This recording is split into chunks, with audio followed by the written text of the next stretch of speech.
Welcome to the Presidium. Allow me to be your guide. Good day, Commander. The human ambassador is up the stairs, first room on the right. You know who I am? Yes, I receive reports on all newly arrived dignitaries and notable people.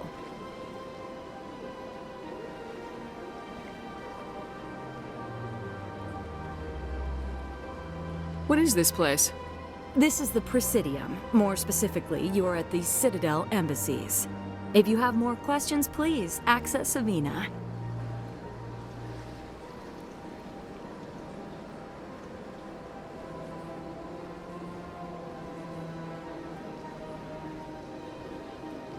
What's that? Oh, Avina is the virtual guide for the Citadel. Feel free to access the terminal yourself. What's your name? What do you do here? My name is Safiria. I'm the administrative assistant for the embassies.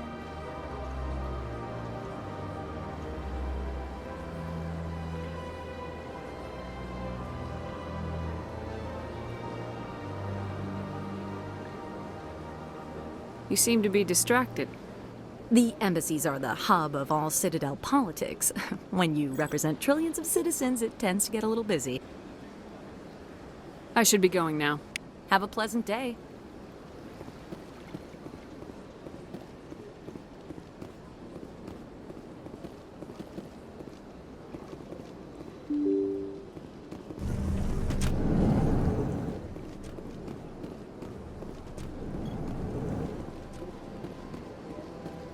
Commander Shepard, I didn't expect to see you here.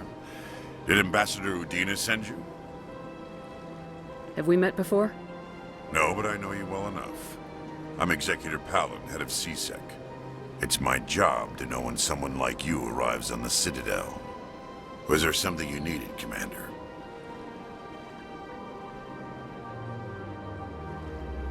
I get the feeling you're not too fond of humans. No, I just don't trust your kind. Not yet. You humans are eager to take all the power you can get, and you're being given a lot. If the Council wants to make humanity their new favorite pet, that's their business. But I don't have to like it.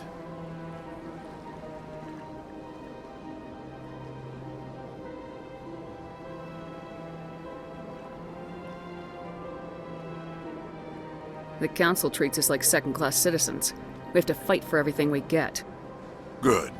Then fight for it. But don't expect the rest of us to just sit back and let you take it. I'm a busy man, Commander. Are we done here? What do you know about the Spectres? They're the right hand of the Council, or so they like to be called. More like the underhanded side of the Council. What do you have against the Spectres? I can't abide any organization that considers itself above the law. Especially when it's left up to each individual Spectre to decide when and how to bend the rules. Sometimes you have to bend the law to keep people safe. I've been with CSEC for 30 years. I've never had to break the law to do my job, not once. Yeah, right. You expect us to believe none of your officers are corrupt? There are over 200,000 CSEC agents. Some of them are going to be bad. But we don't turn a blind eye to corruption like the Spectres do. We do our best to find and punish any officer who breaks the law. Spectres. They'll never come under that kind of scrutiny. The galaxy needs people like that. People who do the dirty jobs. I agree. But they need to be held to a higher standard. They need to be accountable. Saren's out of control. We both know that. But because he's a Spectre, the Council doesn't want to do anything about it. Is that the kind of person this galaxy needs? But not all Spectres are like Saren. True. But the potential is always there. Tell me about your investigation into Saren. Sorry, Commander. I don't make a habit of giving out details about ongoing investigations. I'll be going now. Goodbye, Commander.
What do you want?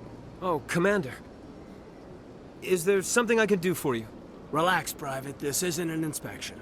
Right, sorry. What can I do for you, Commander? What can you tell me about the Asari Consort? Well, she's an Asari who works here as... That is, she helps people with things. You never went to see her, did you, Fredericks? No, I never did. I couldn't afford it. It costs half a year's credits just to go in and talk to her. Can you at least tell me where I can find her? Sure. She's across the bridge from the embassies. Thanks, kid. Have fun. Try not to get into too much trouble. I will. Have fun, that is.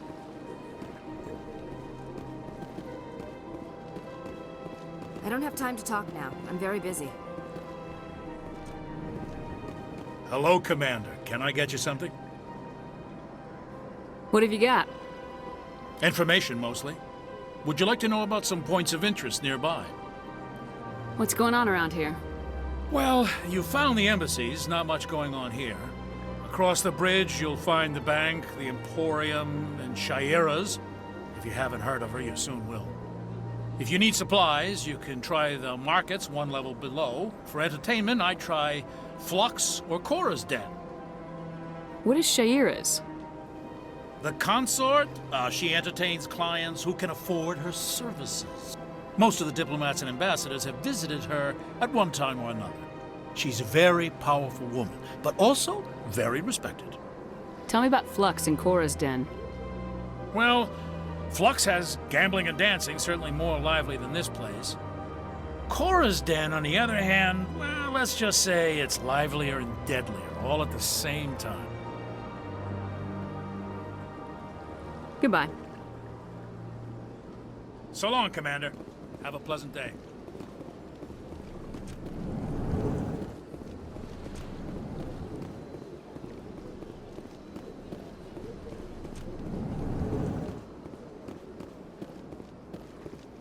I can't believe I landed a job here. This place is fantastic.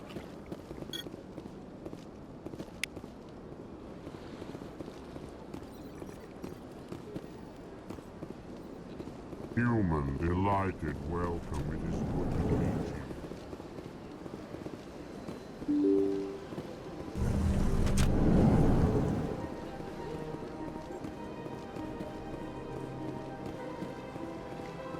Welcome to the Presidium.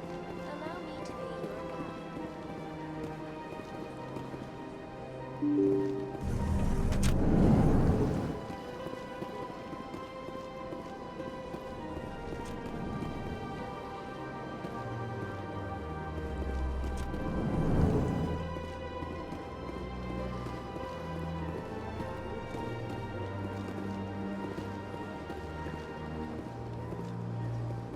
Strange greeting, human.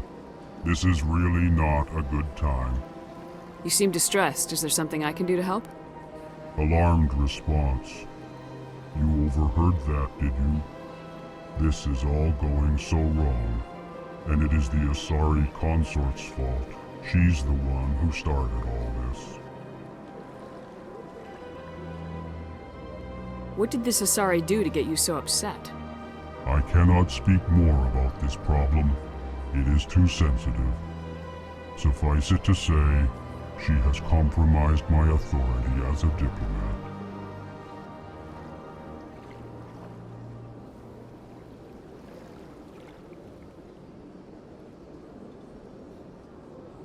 Where can I find this Asari Consort? She is across the bridge from here. Her offices are easy enough to spot. Good day, human. Pleased greeting. Human, it is always good to see your kind. I am Ambassador Kalen. Genuine query. Is there something I can do for you this day? Why do you explain what you're about to say? Our people communicate less through words and more through scent and slight movements. Plainly, we discovered our vocal expression was not enough to convey the feelings of our conversations to other species. Why do you bother, Kalen? These Earth Clan don't really care about our ways. remorseful response, Din. You don't truly believe that, and if you do, I am very sorry for you. Tell me more about your species. Genuine enthusiasm. I delight in telling the history of my people. It is agreeable to share our culture with others. Tell me about the history and origins of the Alcor. The Alcor were just beginning to explore Council space when the Asari first made contact with us. With their help, we discovered the relay closest to our system, and from there the Citadel. Proudly, within one lifetime we established a regular route to the Citadel, and quickly became one of the more active species living on this great station. I'd like to know more about the culture of the Alcor. Frankly, we Alcor prefer the safety and familiarity of our own colonies to the confines of space travel. Our society is built on small, tight-knit groups, though we are always welcoming to outsiders. Our government tends to be very stable. Our people are not very comfortable with sudden changes.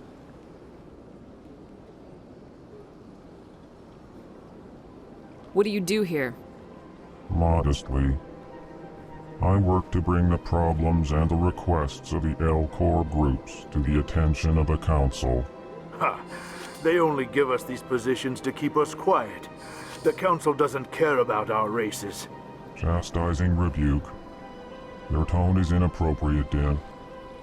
This human is not to blame for your malcontent or your misconceived suspicions.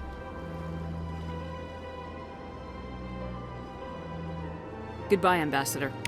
Sincere farewell. Good day to you, human. Enjoy your time on the Citadel. Ah, the Earth Clan again. What is it now? What is this place? You are in the embassy for the Volas and the Alcor. Your ambassador is next door, in his own office. In this shared space, I aid my fellow Volas when I'm not being interrupted. I'd like to know more about the Volas. I'm sure our history and culture would bore you, Earth Clan. Actually, I would like to know more about your history.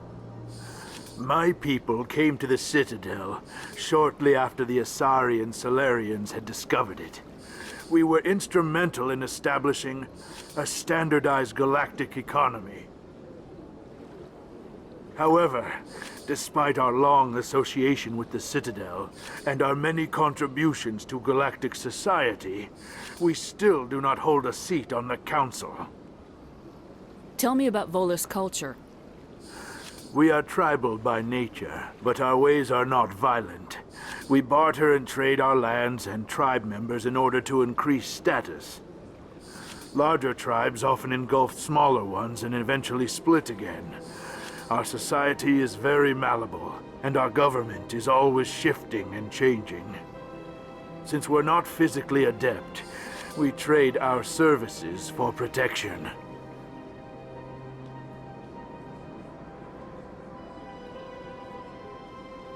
What is it you do here? I look out for the best interests of the Volas people. No easy task considering how often we are overlooked by the Council. Chastising rebuke, Din. The Council favors your species greatly. You are naive. The Earth Clan will be invited to the Council long before our species will. Why aren't the Alcor or Volas part of the Council? All species must prove themselves before they join the Council. All but the Earth Clans, it would seem. Dismissive.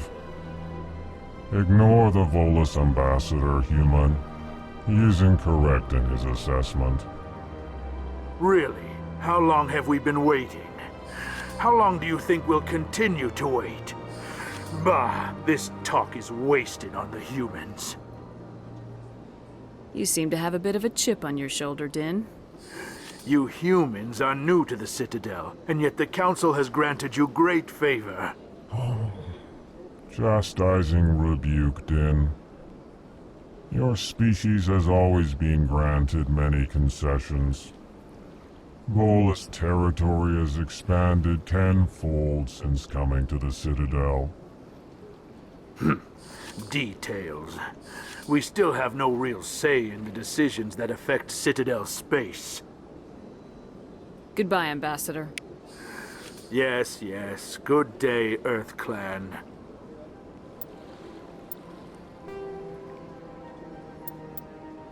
The Asari were the first species to discover the Citadel. When the Solarians arrived, it was the Asari who proposed the establishment of the Citadel Council to maintain peace throughout the galaxy. Since then, the Asari have served as the mediators and centrists of the Council. An all-female race, the Asari reproduce through a form of parthenogenesis. They can attune their nervous system to that of another individual of any gender and of any species to reproduce. This capability has led to the unseemly and inaccurate rumors about Asari promiscuity. Asari can live for over 1,000 years, passing through 3 stages of life. In the maiden stage, they wander restlessly, seeking new knowledge and experience. When the matron stage begins, they meld with interesting partners to produce their offspring. This ends when they reach the matriarch stage, where they assume the roles of leaders and counselors. The Alcor are a Citadel species native to the high-gravity world Dakuna. They are massive creatures, standing on 4 muscular legs for increased stability. Alcor move slowly, an evolved response to an environment where a fall can be lethal. This has colored their psychology, making them deliberate and conservative. Alcor's speech is ponderous and monotone. Among themselves, scent, slight movements, and sub-vocalized infrasound convey shades of meaning that make a human smile seem as subtle as a fireworks display. Since their subtlety can lead to misunderstandings with other species, the Alcor often go out of their way to clarify when they are being sarcastic, amused, or angry. Dakuna's high gravity impedes mountain formation. Most of the world consists of flat, open plains, which prehistoric Alcor wandered across in small family bands. Modern Alcor still prefer open sky, and can become restless and uncomfortable on long starship journeys.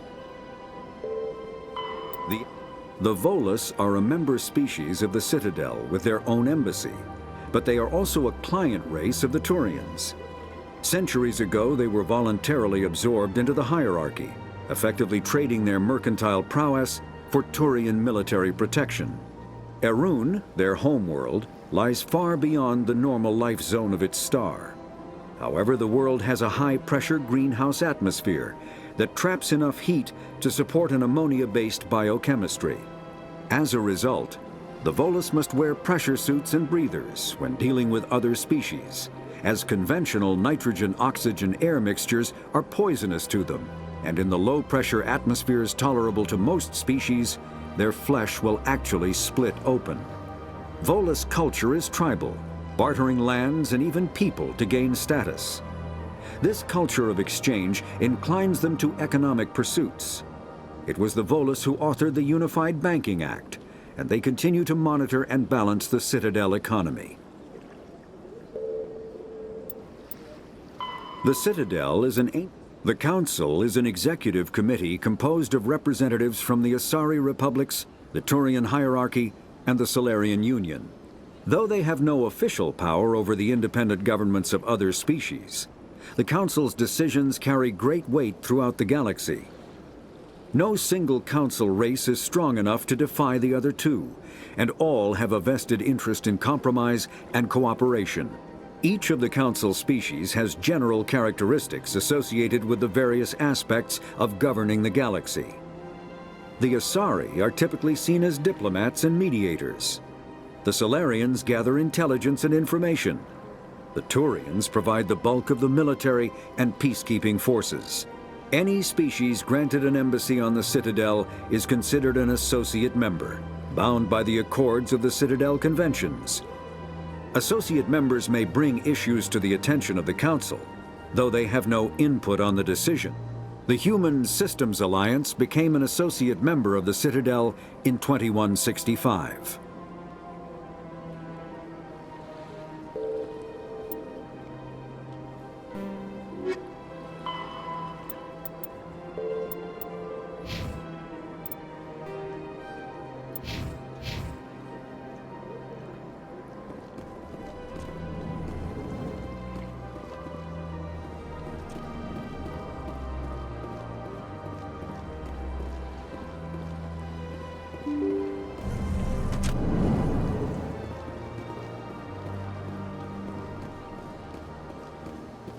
Welcome to the Presidium.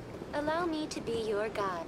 Greetings and welcome to the Presidium. My name is Avina, and I am pleased to be your virtual guide throughout this level of the Citadel space station.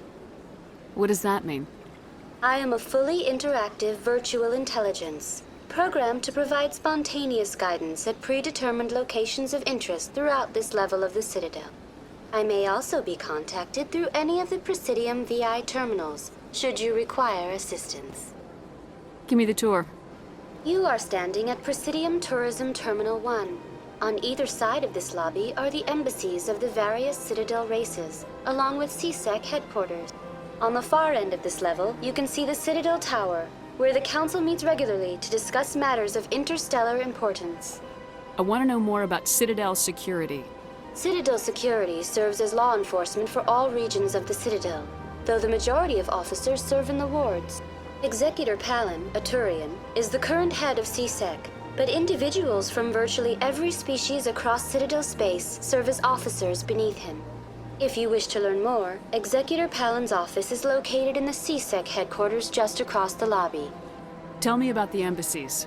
Each species in Citadel space important enough to be consulted on matters of galactic politics maintains an embassy on the Presidium. The Volas were the first non-council species to be granted an embassy, roughly 2,384 galactic standard years ago. As Citadel space has expanded, more embassies have been added. The most recently added embassy belongs to your own species, humanity. It was added 19 galactic standard years ago, despite some rather vocal opposition. Why were people trying to keep my species out? Some species felt humanity was given preferential treatment. It often takes a century or more before a new species is granted an embassy. The Council gave a great deal of thought to this matter. In the end, they decided humanity's impact on Citadel space was significant enough to warrant an embassy. Do you agree with their decision? I am not programmed to make that kind of qualified judgment. My code is limited to information and simple interaction simulations. How come the Volas were the first species given an embassy? In the early years following the formation of the Council, the Volas were, apart from the Asari and Solarians, the most populous and widespread species in Citadel space. They established many new colonies and trading outposts, and they petitioned the Council for a greater role in determining interstellar policy. In recognition of their work to expand interstellar trade and establish a standardized galactic economy, the Volas were granted an embassy here on the Citadel. Why were people trying to keep my species out? Some species felt humanity was given preferential treatment. It often takes a century or more before a new species is granted an embassy. The Council gave a great deal of thought to this matter. In the end, they decided humanity's impact on Citadel space was significant enough to warrant an embassy. Do you know anything about Spectres? The term Spectre is derived from the branch of Special Tactics and Reconnaissance. Each Spectre agent is handpicked by the Council. Their primary role is preserving galactic stability and resolving volatile situations that cannot be handled through normal political channels. In this role, they are granted extraterritorial rights and jurisdictions. Spectres answer to no law or authority except the Council itself.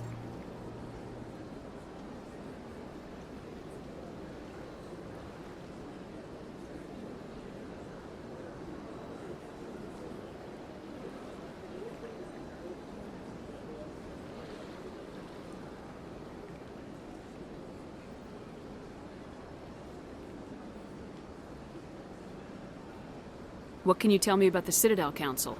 Originally, the Council consisted of representatives from the Asari and Solarians, the two dominant species in Citadel space. Roughly 1,304 galactic standard years ago, Turians were invited to join the Council in recognition of the role they played during the Krogan Rebellion. Since then, the three Council races have worked together to ensure the peaceful coexistence of the galactic community, while preserving individual autonomy for each species. It can't be as simple as that. There must be problems somewhere in the system. I am not programmed to make that kind of qualified judgment. My code is limited to information and simple interaction simulations. Goodbye. Goodbye, and...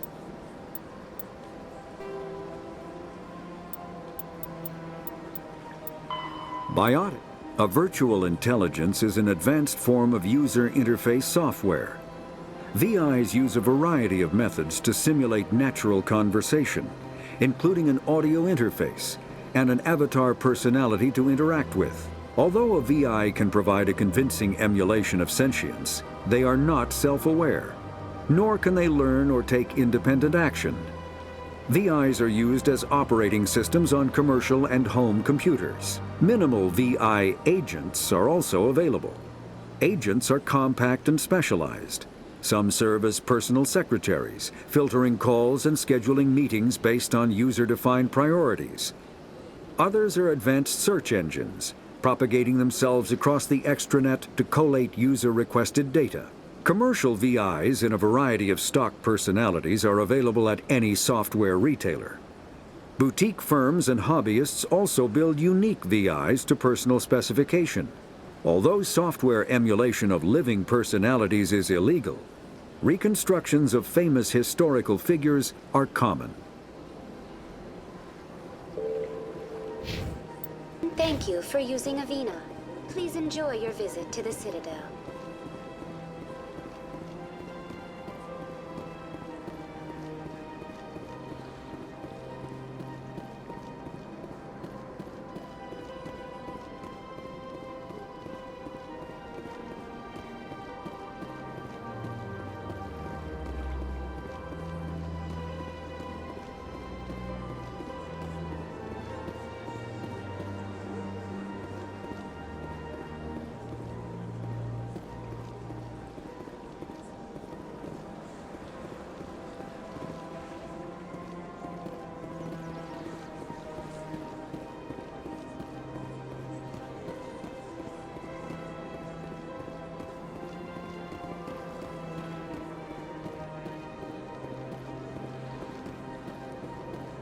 Look at that bug.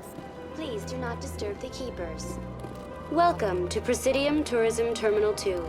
You are standing near the base of the Citadel Tower, one of the Presidium's most recognizable and important structures. Behind me is the spectacular Relay Monument, a scale model representation of a Prothean mass relay. To your left is one of the Keepers, the enigmatic caretakers of the Citadel, working on a control panel. You may see Keepers involved in various tasks throughout all levels of the Citadel. We ask that you do not interfere with them in any way. The Keepers are essential to the smooth operation of the Citadel. Obstructing their daily work will result in harsh penalties, including incarceration and rehabilitation. Tell me more about the Relay Monument. Discovered by the Asari who first arrived at the Citadel, the Relay Monument is one of the station's most interesting and controversial features. What is the meaning behind this striking piece of art? Is it a tribute to Prothean vanity? A reminder of their conquest of the galaxy through mass relay technology? Or perhaps it is a symbol of unity, a Prothean acknowledgement that the relays would eventually lead other species here to the Citadel. No one can say for sure, making the Relay Monument a favorite topic of discussion among academics and scholars. Tell me about the Citadel Tower. Housing both the Council chambers and Citadel control, the tower is one of the most important buildings on the station. Access to these areas is restricted to those with the appropriate clearance. What happens in Citadel Control? Citadel Control handles all incoming and outbound transit. Every ship within 2,000 kilometers of the Citadel is under the jurisdiction of Citadel control. At peak capacity, they are responsible for monitoring upwards of 1,000 vessels. I'd like to hear more about the council chambers. The business of the Council, which often has far-reaching effects on the galactic community, is conducted in a room at the apex of the Citadel Tower. The Council chambers themselves are truly a magnificent sight to behold, though few get to experience the view in person. Typically, only the councilors, ambassadors, and high-ranking officials, along with various support staff, are allowed access.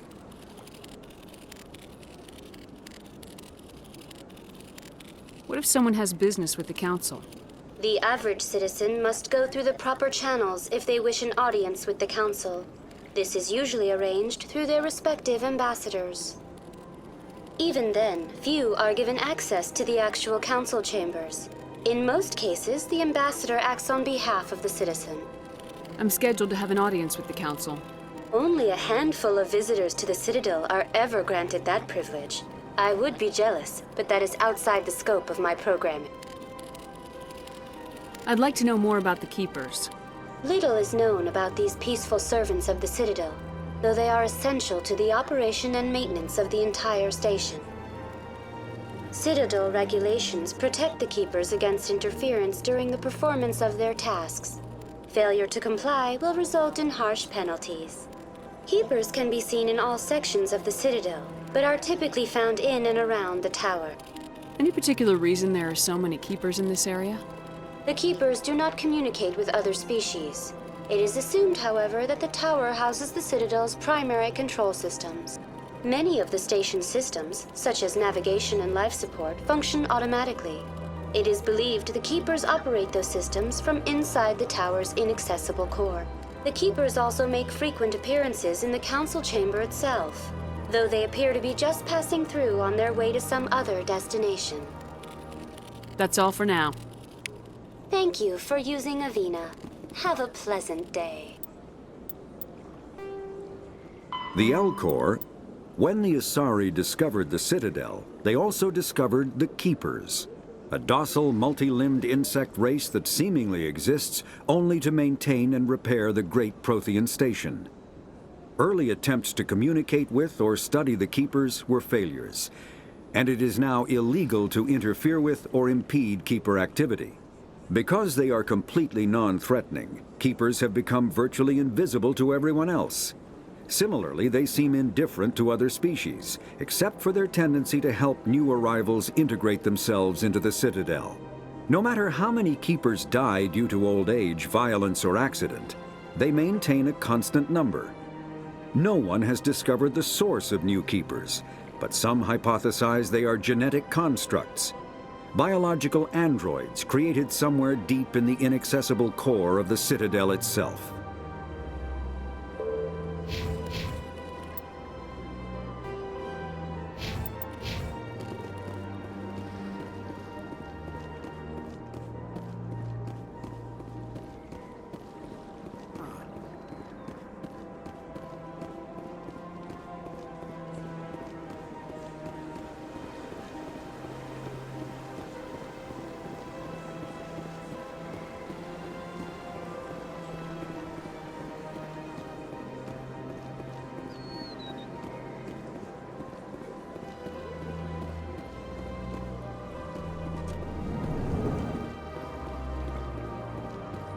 What's this?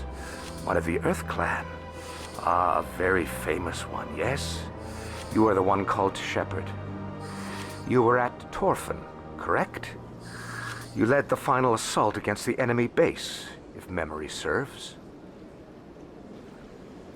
You've got me at a disadvantage here. Forgive me, Earth Clan. My name is Barla Vaughn. My job makes it necessary for me to keep informed. I am a financial advisor to many important clients here on the Citadel. When someone as important as yourself arrives on the station, I take notice. Tell me more about your job. Galactic finance is incredibly complex. A mix of laws and regulations from dozens of interstellar economies. I'm an expert in how all these economies interact. For a fee, I share my expertise. I also offer premium services for those clients who need someone to conduct business without drawing unwanted attention. Discreet and efficient. That's my motto. Sounds pretty shady. Everything I do falls completely within the bounds of interstellar commerce law. Even so, many of my clients would prefer their transactions remain undisclosed. For example, suppose a Hanar ambassador was petitioning the Council to reduce tariffs on Hanar goods. How would it look if he had money invested in a Hanar exporting company? Even if his true motives were to help his people, he would be accused of advancing the petition for his own personal gain. I can keep his personal finances private. Still sounds shady to me. Then we can only hope he will never be cursed with a large enough fortune to require my services. What's it like living here on the Citadel? The station is without a doubt the greatest wonder in the galaxy. It is a technological marvel, but its true splendor goes much deeper than the hull and engines. From the Presidium to the wards, the entire station is a testament to the success of the Council. All the species of Citadel spaced together in a single strong community. What makes the Presidium so special? It is the political center of Citadel space. 80% of all intelligent species in the known galaxy acknowledge the Council's authority on interstellar matters. But only the most powerful and influential species have embassies here on the Presidium. This level of the station is reserved for the elite, Shepard. People like us. What are the wards like? The cultural heart of the galaxy. They pulse with the lifeblood of millions of citizens from dozens of different species. You never know what you'll find out in the wards, Commander. It's always full of surprises. Fortunately, most of them are pleasant. I should go. Goodbye, Commander.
Ah, human. This one is greatly pleased to see you here in my decadent emporium.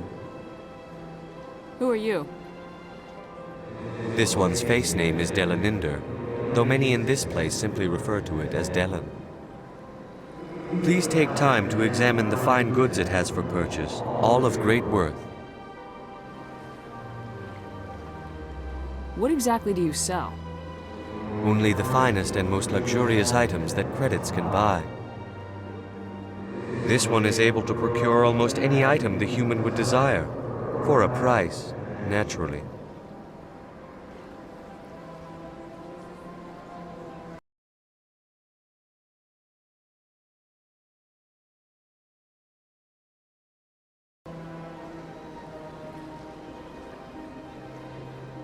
Why do you refer to yourself as this one and it? For the same reason that humans are so inquisitive. It is part of our culture. Specifically, Hanar only refer to themselves in the first person with family or intimates. And we rarely do so with other species. It is just our way.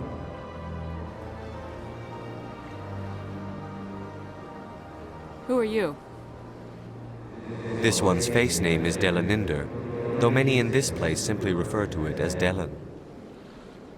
Please take time to examine the fine goods it has for purchase, all of great worth. Show me your items. Oh, this one is pleased to do so, human. You will not be disappointed.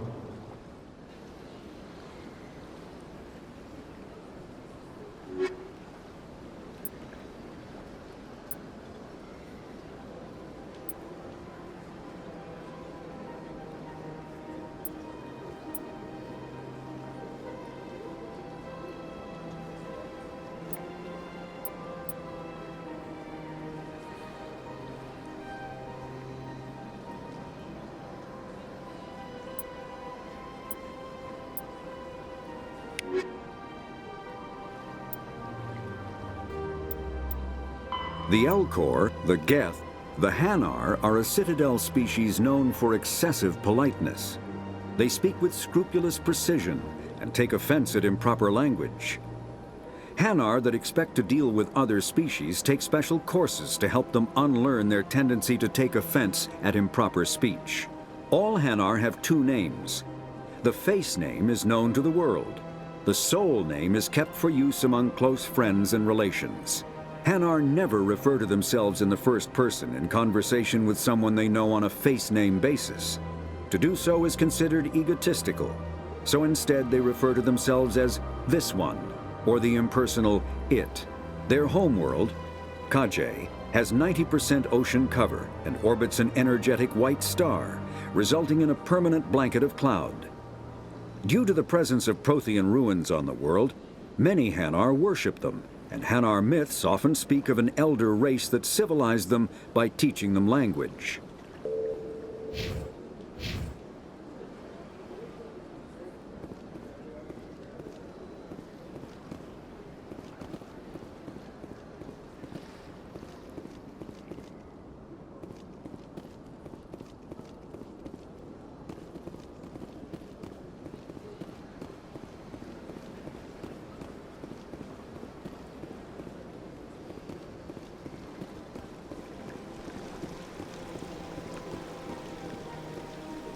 Welcome to Presidium Tourism Terminal 3. Here in the financial district, a number of businesses offer various goods and services to their exclusive clientele. The statue you see before you was commissioned to honor the Krogan soldiers who gave their lives to protect Citadel space during the Rachni Wars. In the aftermath of the Krogan rebellions, several embassies petitioned to have the statue removed. However, this motion was eventually quashed by the Council. Tell me more about the Krogan rebellions. In recognition of their efforts during the Rachni Wars, the Krogan were granted several new colony worlds by the Council. Over the next 400 years, the Krogan species began to expand. Blessed with an extremely high birth rate, their numbers began to swell. Faced with a critical overpopulation crisis, the Krogan started a violent colonization of nearby worlds inhabited by other Council species. The Krogan rebellions had begun. For a full century, the Council and its member species fought to bring the Krogan under control. With the aid of the newly discovered Turian Empire, they were ultimately successful. You needed the Krogan to stop the Rachni. Then you needed the Turians to stop the Krogan. So who's gonna stop the Turians? I am sorry, but that question is beyond my programming parameters. The Turians are members of the Citadel Council. They are not a threat to galactic peace. Why did the Council fight so hard to keep the statue? The Krogan were instrumental in saving the galaxy from the Rachni threat. The Council believed this historical fact should not be forgotten. The Council also hoped that preserving the memorial would improve diplomatic relations with the Krogan and bring about a peaceful resolution to the rebellions. Unfortunately, the Krogan refused to negotiate, and only surrendered after their population and homeworlds had been ravaged by the Turians. Sounds like they got what they deserved. I am sorry, but a value judgment of that nature goes beyond my programming. What were the Rachni Wars? Nearly 2,200 years ago, explorers seeking to expand Citadel space opened up mass relays leading to systems controlled by the Rachni. A highly intelligent and aggressive insect race, the Rachni unleashed a war of conquest against the rest of the galaxy that lasted for nearly 3 centuries. The emergence of the Krogan finally turned the tide in favor of the Citadel species.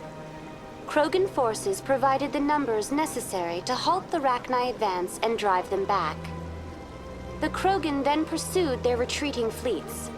Able to survive the harsh environments of the Rachni homeworlds, the Krogan hunted their enemy to extinction.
Was it really necessary to wipe them out? I am sorry, but a value judgment of that nature goes beyond my programming. That's all for now. Thank you for using Avina. Have a pleasant day. 50,000 years ago, though now extinct, the Rachni once threatened every species in Citadel space. Over 2,000 years ago, explorers foolishly opened a mass relay to a previously unknown system and encountered something never seen before or since, a species of spacefaring insects guided by a hive mind intelligence. Unfortunately, the Rachni were not peaceful, and the galaxy was plunged into a series of conflicts known as the Rachni Wars. Attempts to negotiate were futile, as it was impossible to make contact with the hive queens that guided the race from beneath the surface of their toxic home world. The emergence of the Krogan ended the Rachni Wars. Bred to survive the harshest environments, the Krogan were able to strike at the queens in their lairs and reclaim conquered Council worlds. But when Krogan fleets pressed them back to their homeworld, the Rachni refused to surrender, and the Krogan eradicated them from the galaxy.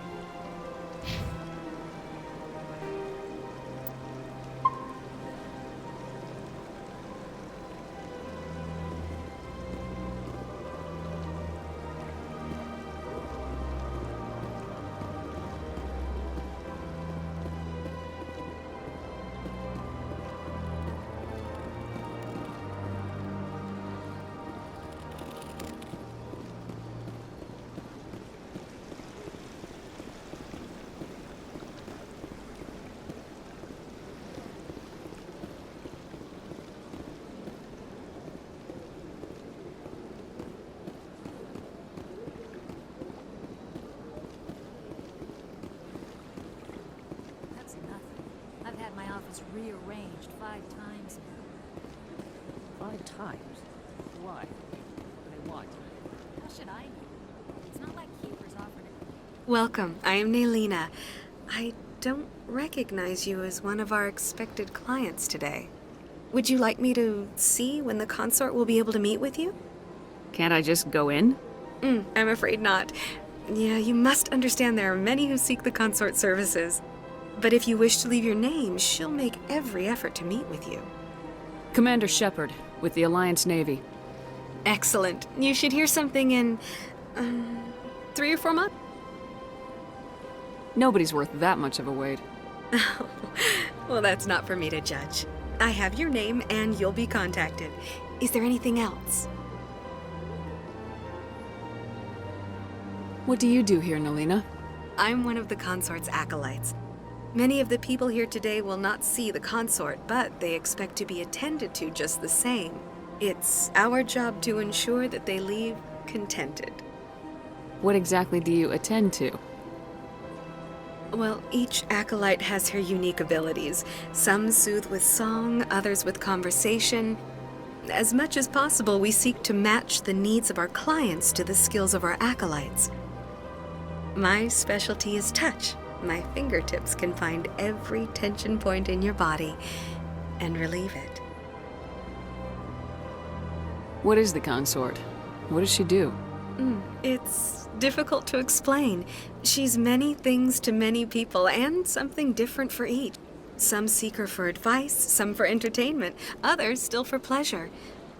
Most of the time, our clients won't realize what they were seeking until after she has provided it for them. You make her sound like some kind of oracle.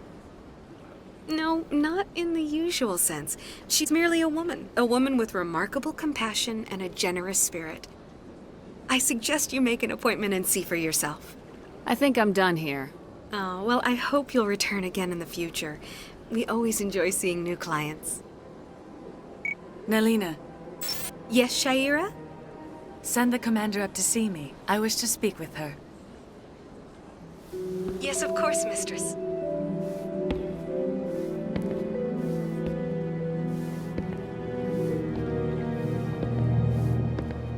Huh. It appears the consort has taken notice of you. She'd like to meet with you now. Where do I go? Just head upstairs. She'll be waiting for you.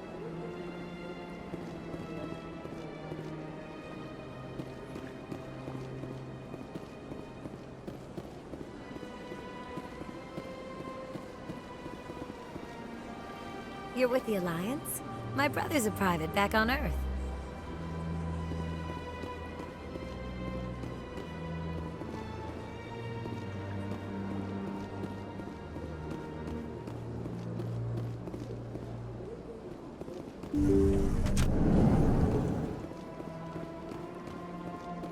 That is close enough, Commander.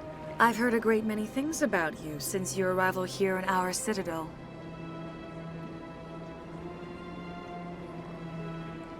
What exactly do you do? That depends on your needs. I offer advice to some, comfort to others. I have a certain problem that could use your expertise.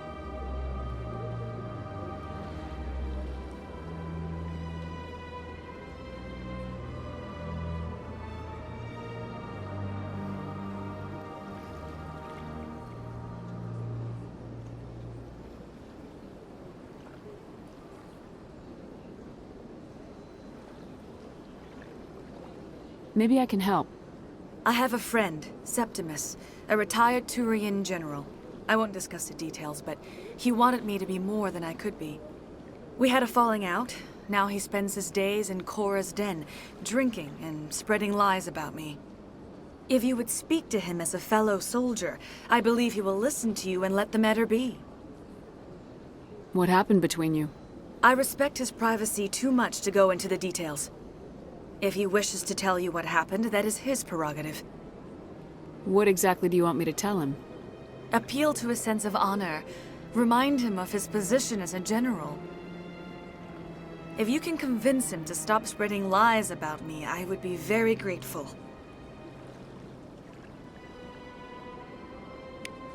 Now I must ask you to take your leave. I have many clients waiting to see me.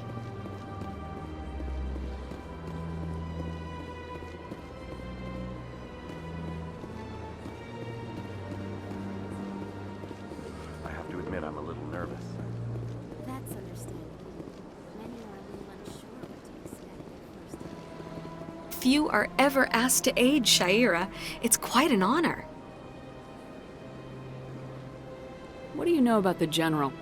He's been seeing the consort for longer than I can remember. Then one day, he stormed out of here furious. He hasn't been back since. He was always very respectful to the acolytes, very noble. I think I'm done here. Of course, come back anytime.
Saren's hiding something.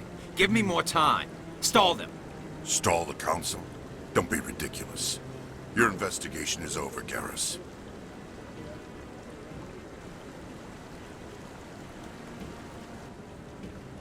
Commander Shepard, Garrus Vicarian. I was the officer in charge of the CSEC investigation into Saren. Sounds like you really want to bring him down. I don't trust him. Something about him rubs me the wrong way. But he's a Spectre. Everything he touches is classified. I can't find any hard evidence. I think the Council's ready for us, Commander. Good luck, Shepard. Maybe they'll listen to you.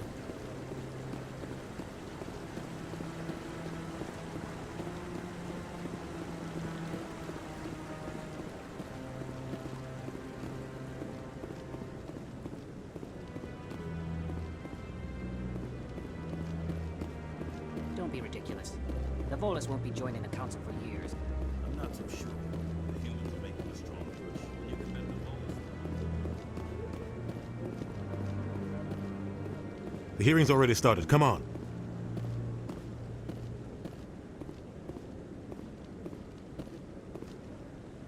The Geth attack is a matter of some concern, but there is nothing to indicate Saren was involved in any way. The investigation by Citadel security turned up no evidence to support your charge of treason. An eyewitness saw him kill Nihilus in cold blood. We've read the Eden Prime reports, Ambassador. The testimony of one traumatized dock worker is hardly compelling proof. I resent these accusations. Nihilus was a fellow Spectre and a friend. That just let you catch him off guard. Captain Anderson, you always seem to be involved when humanity makes false charges against me. And this must be your protege, Commander Shepard. The one who let the beacon get destroyed. The mission to Eden Prime was top secret. The only way you could know about the beacon was if you were there. With Nihilus gone, his files passed on to me. I read the Eden Prime report. I was unimpressed. But what can you expect from a human? Saren despises humanity. That's why he attacked Eden Prime.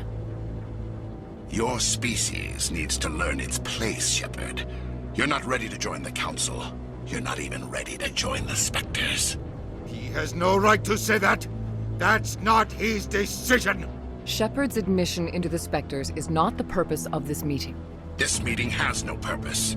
The humans are wasting your time, Counselor, and mine.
You can't hide behind the Council forever.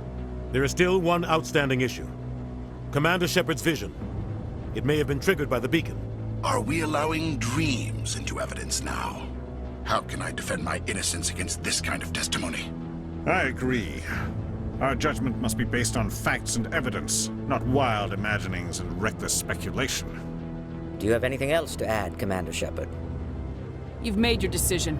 I won't waste my breath.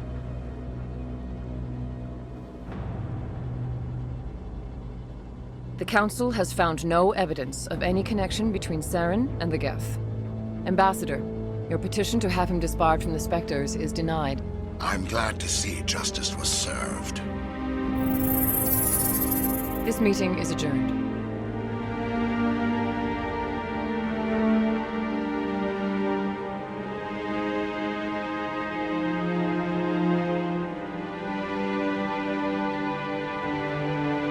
It was a mistake bringing you into that hearing, Captain. You and Saren have too much history. It made the Council question our motives. I know Saren.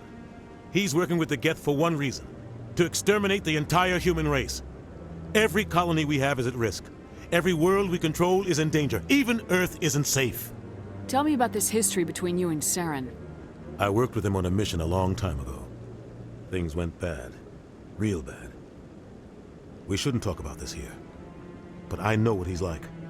And he has to be stopped. We need to deal with Saren ourselves. As a Spectre, he's virtually untouchable. We need to find some way to expose him. What about Garrus, that CSEC investigator? We saw him arguing with the Executor. That's right. He was asking for more time to finish his report. Seems like he was close to finding something on Saren. Any idea where we could find him?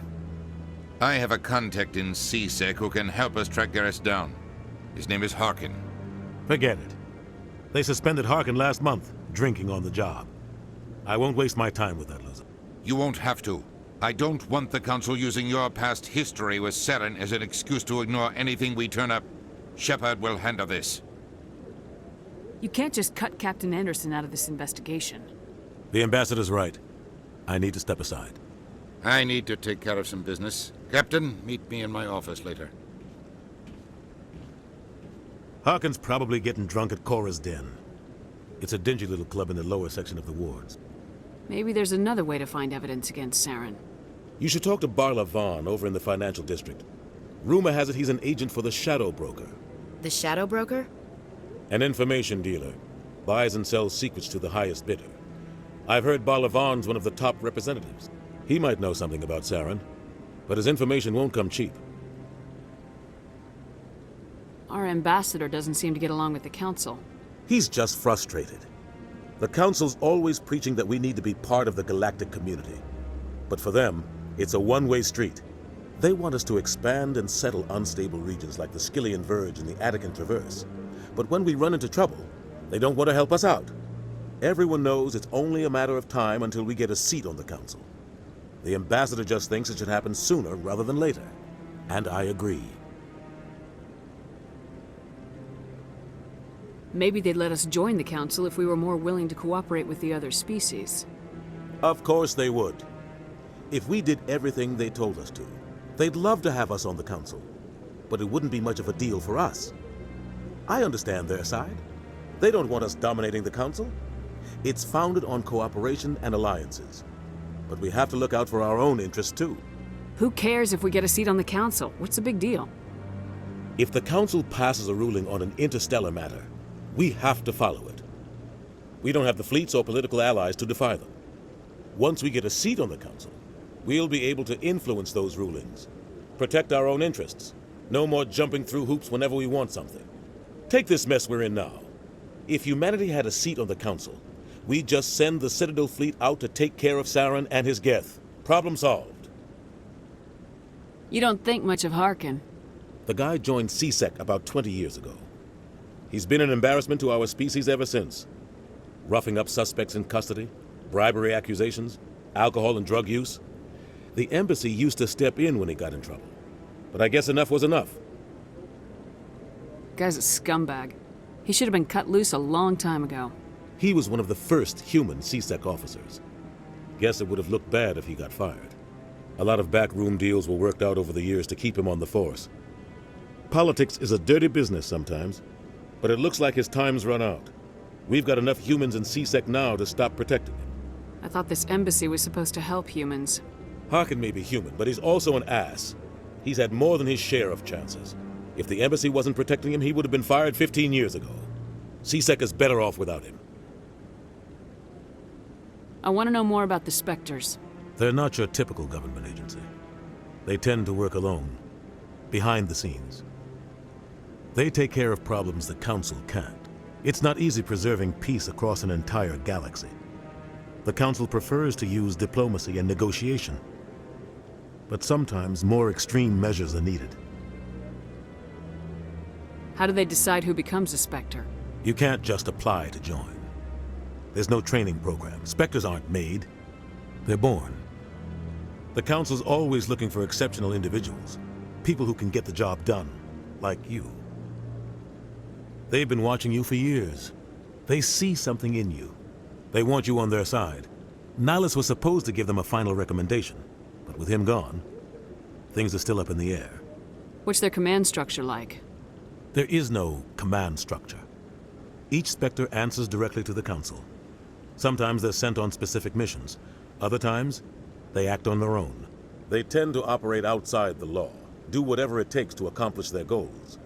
The Council just turns a blind eye. Spectres have a lot of power, Shepard. They sound like shadow operatives. Everything about them is classified. We don't even know how many there are. The latest Alliance estimate puts their numbers under 100. But the Council couldn't do its job without them. They're the Citadel's top agents, the last line of defense, the final option before open war.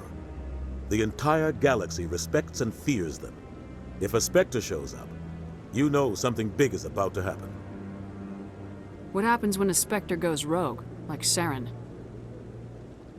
It doesn't happen often. The Council is careful when they select their candidates. But when something does go wrong, there's usually only one solution. Send another Spectre to bring the rogue agent down.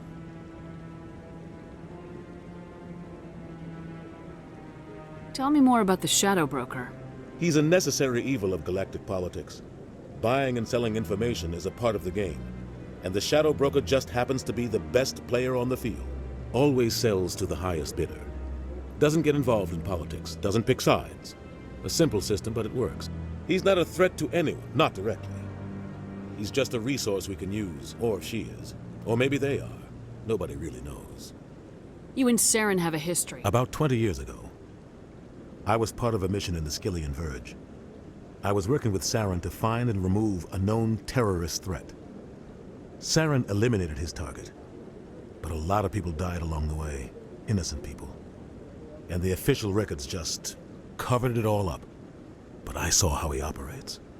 No conscience, no hesitation. He'd kill 1,000 innocent civilians to end a war without a second thought. Killing innocents doesn't end wars. It causes them. I know how the world works, Commander. Sometimes you're forced to make unpleasant decisions. But only if there's no other way. Saren doesn't even look for another option.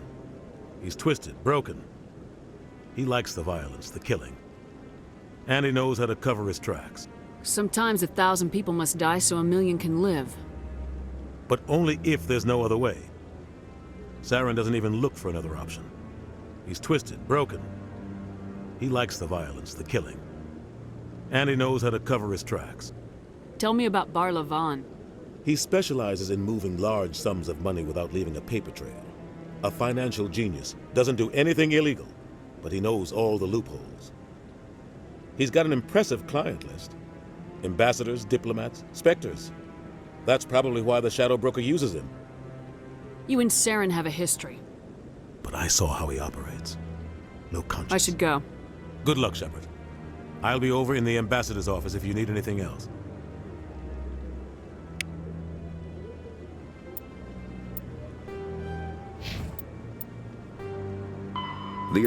The second species to join the Citadel, the Solarians, are warm-blooded amphibians with a hyperactive metabolism. Solarians think fast, talk fast, and move fast. To Solarians, other species seem sluggish and dull-witted. Unfortunately, their metabolic speed leaves them with a relatively short lifespan. Solarians over the age of 40 are a rarity. The Solarians were responsible for advancing the development of the primitive Krogan species to use as soldiers during the Rachni Wars. They were also behind the creation of the genophage bioweapon the Turians used to quell the Krogan rebellions several centuries later. Solarians are known for their observational capability and non-linear thinking. This manifests as an aptitude for research and espionage. They are constantly experimenting and inventing, and it is generally accepted that they always know more than they are letting on.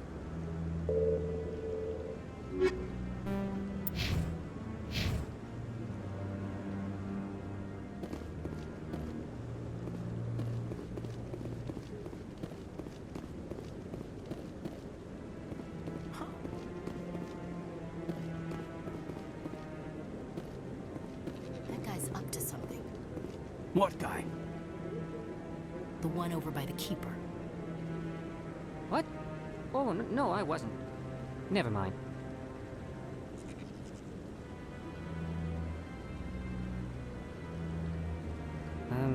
Yes, is there something you want?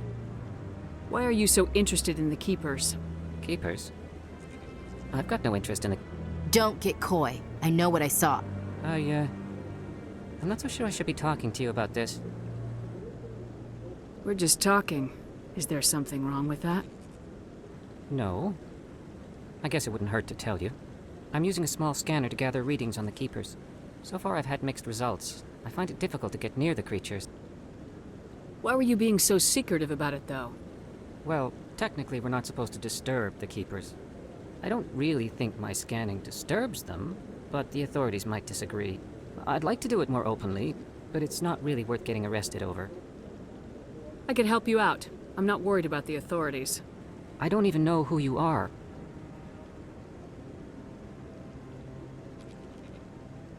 I'm Commander Shepard with the Alliance military. Well, I suppose I could use the help. You'll need this. It's the scanning device I developed. Activate it each time you see a Keeper. All collected data will automatically upload to my database. I'll even send a few credits your way for each unique scan. What are you doing with the data once you've scanned it? Trying to learn whatever I can about the Keepers. We see them working everywhere, yet we know so little about them. I'm a scientist. I want to know what makes them tick. I should get going then. Yes, I have much work myself. So long, and good luck with the scanning.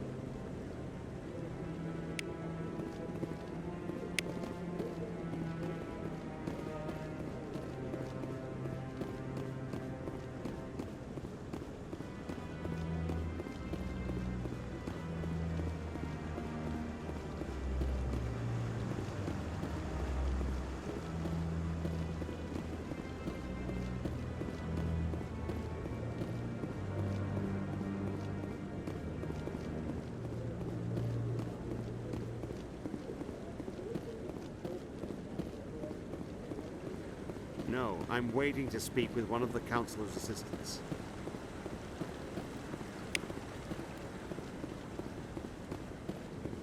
No, I just want to ask a couple of questions.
Maybe. But I wouldn't believe everything you hear. That's just it. It's not just isolated rumors.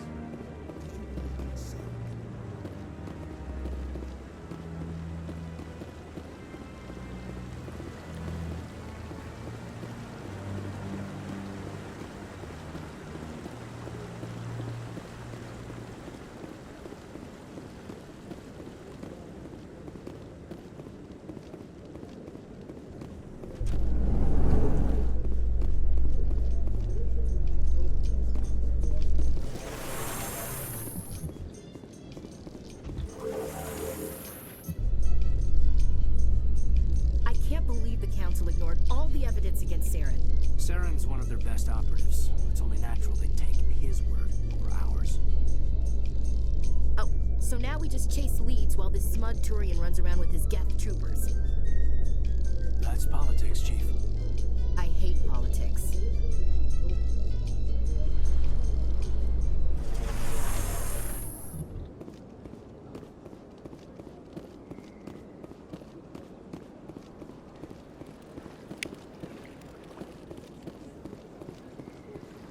Please do not disturb the keepers. Interesting.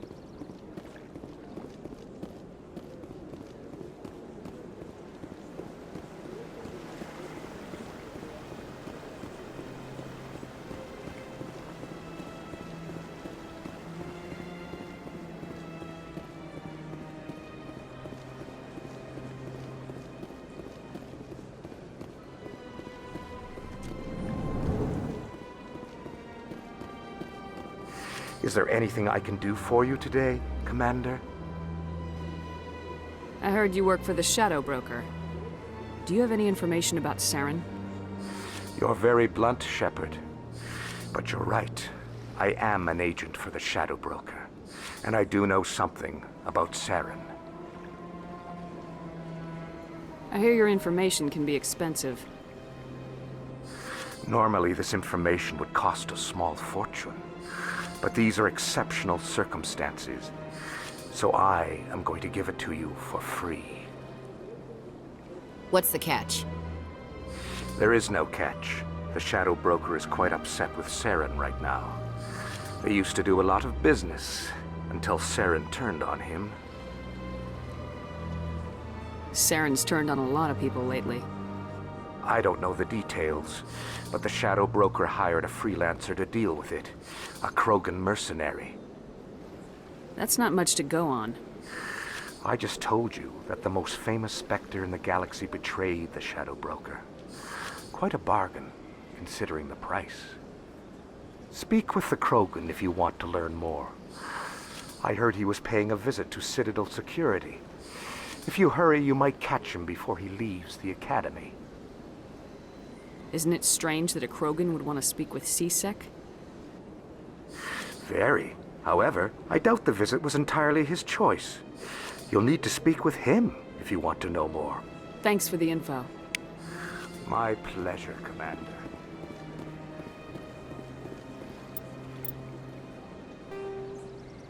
The Krogan evolved in a hostile and vicious environment.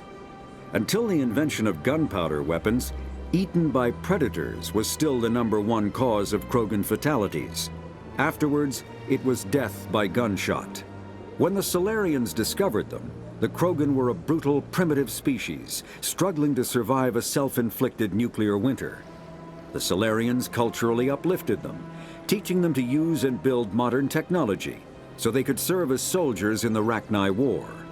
Liberated from the harsh conditions of their homeworld, the quick-breeding Krogan experienced an unprecedented population explosion. They began to colonize nearby worlds. Even though these worlds were already inhabited, the Krogan rebellions lasted nearly a century, only ending when the Turians unleashed the Genophage, a Solarian-developed bioweapon that crushed all Krogan resistance. The Genophage makes only 1 in 1,000 pregnancies viable, and today the Krogan are a slowly dying breed. Understandably, the Krogan harbor a grudge against all other species, especially the Turians.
How you holding up, Lieutenant?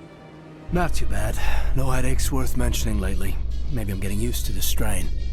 Maybe you've just got a good stress release. I know that knocking the Geth on their synthetic asses gets rid of my headaches.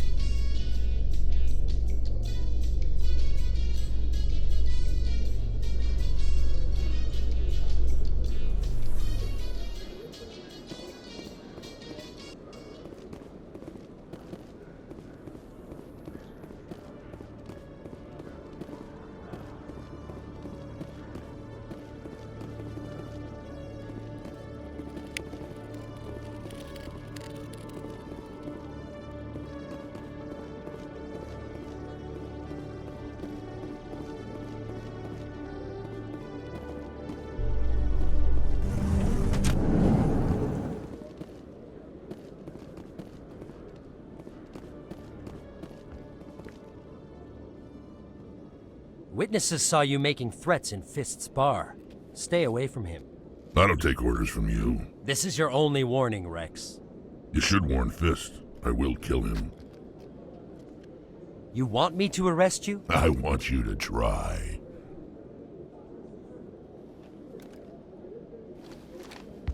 Go on. Get out of here. Yes, human. I'm trying to bring down Saren. Barlavon said to talk to you. Barlavon is a wise man. We may share a common goal, human. Enlighten me.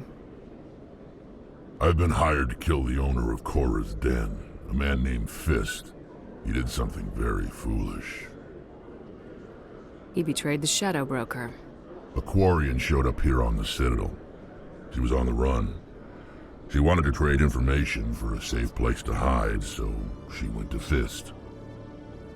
He promised to arrange a meeting between her and the Shadow Broker. Instead, he contacted Saren. What does Saren have to do with this? Well, the Quarian has something that connects Saren to the Geth. He paid Fist a small fortune for her. If we get our hands on that evidence, we can prove that Saren's a traitor. And the Council will have to listen to us. Where's the Quarian now? Last I heard, Fist still had her. Probably somewhere inside his club. You help me kill Fist, she's all yours.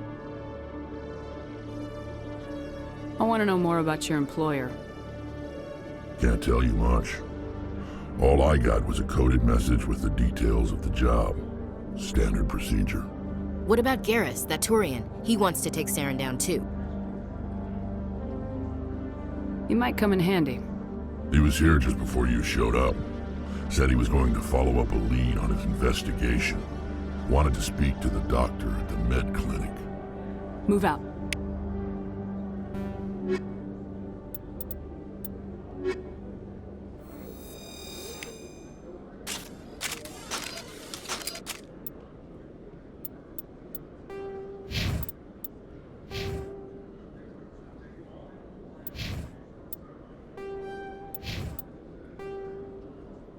The Alcor.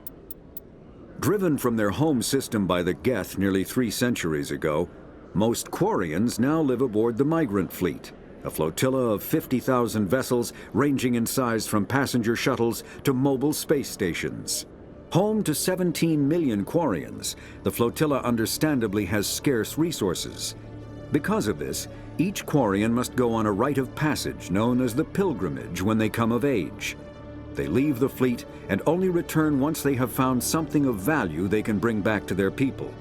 Other species tend to look down on the Quarians for creating the Geth and for the negative impact their fleet has when it enters a system.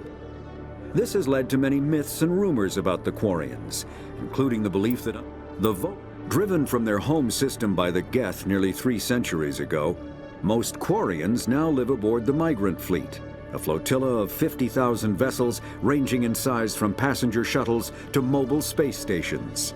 Home to 17 million Quarians, the flotilla understandably has scarce resources. Because of this, each Quarian must go on a rite of passage known as the Pilgrimage when they come of age. They leave the fleet and only return once they have found something of value they can bring back to their people. Other species tend to look down on the Quarians for creating the Geth and for the negative impact their fleet has when it enters a system. This has led to many myths and rumors about the Quarians, including the belief that underneath their clothes and breathing masks, they are actually cybernetic creatures, a combination of organic and synthetic parts.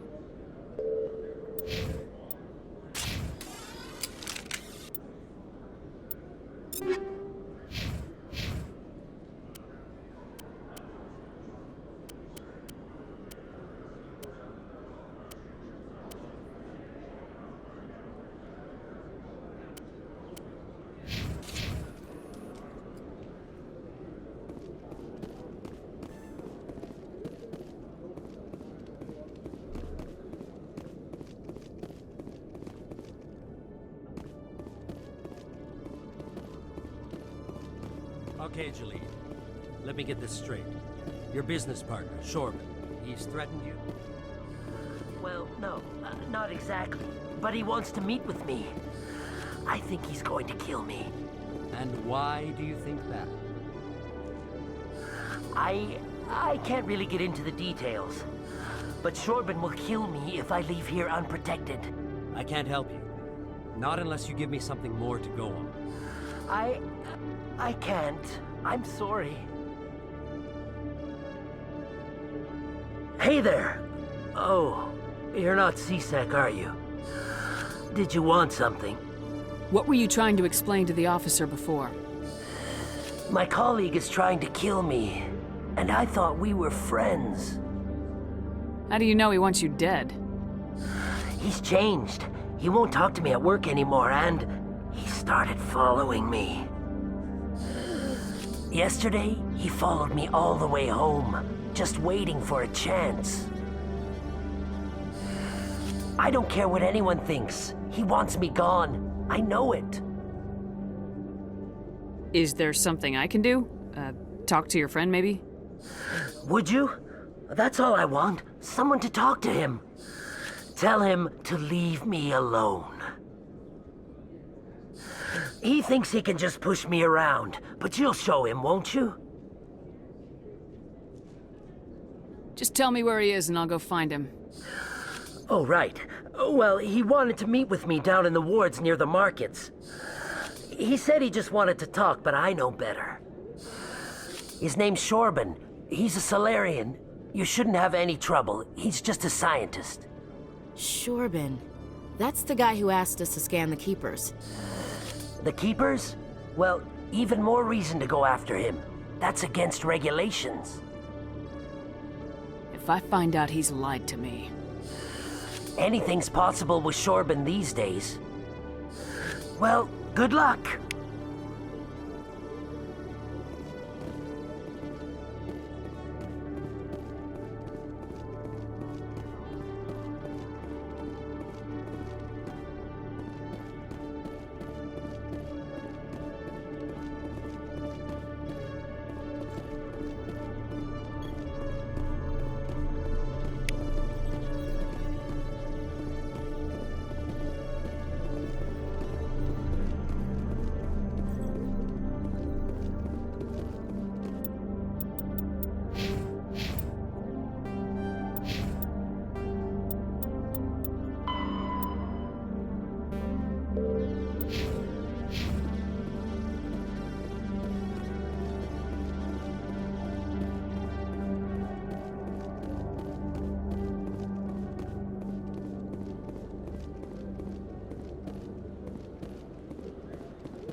In light of the recent attack on Eden Prime, many colonial investors are pulling their support for future projects.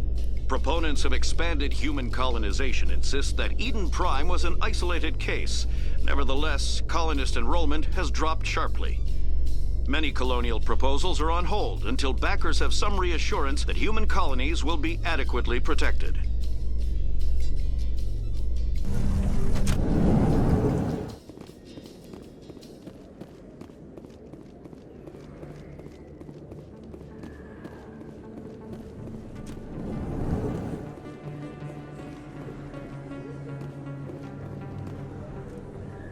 Hey, I know you. You're Shepard, right?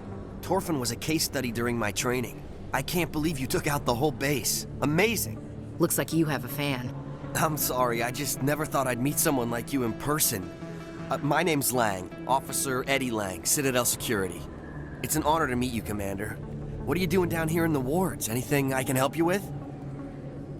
Why'd you join Citadel Security? I don't know. Seemed like the right thing to do, you know? Maybe it's in my blood. My grandfather was a cop back on Earth. It's kind of what CSEC is. Police for the Citadel. I'm still pretty new at it, but I like it so far. Way more interesting than staying back on Earth. You get to meet all kinds of cool aliens, like those Hanar. Wild. Plus, CSEC gets a lot of respect here. We uphold the law. People, even aliens, appreciate that. How do you like working here on the Citadel? This place is amazing. I've been here almost a year, and I still haven't seen a tenth of it. The Presidium's just so beautiful. Good place to go and relax. But I really like it here down in the wards. There's always something going on somewhere. Like that new club they just opened a few months ago, Flux. Wicked scene in there, Commander. You should check it out when you have some time. What do you know about Spectres? Just the stuff they show in the vids. They always make them out to be super agents on secret missions to save the galaxy. I know it's not really like that, though. Some of the other CSEC guys don't like them too much, figure they shouldn't be able to operate outside the law. But if they were so bad, the Council wouldn't use them, right? Do you know a CSEC officer named Harkin? I shouldn't really say too much. He's been on the force a lot longer than me. But I've heard things, you know? Drinking on the job, taking bribes, that kind of thing. Rumors mostly, but they suspended him, so some of it must be true. I have to go. Right. You're probably real busy. Well, see you around, Commander.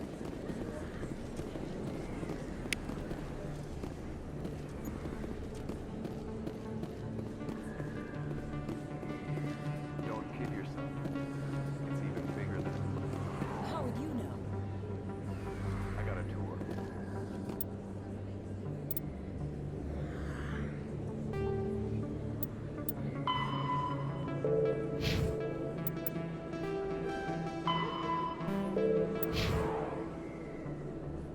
One of 500. Invention from the inside out.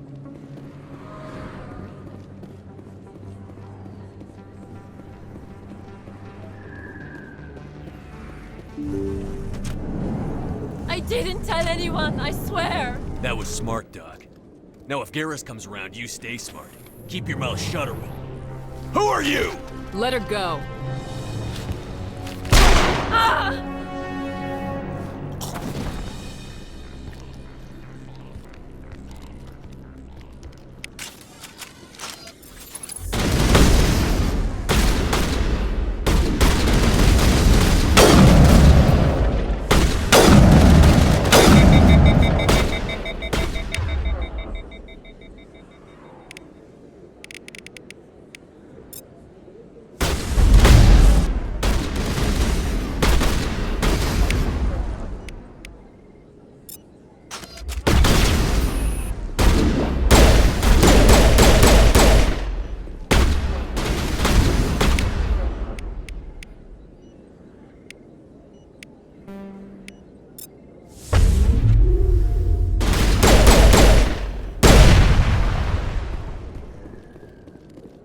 All clear, Commander.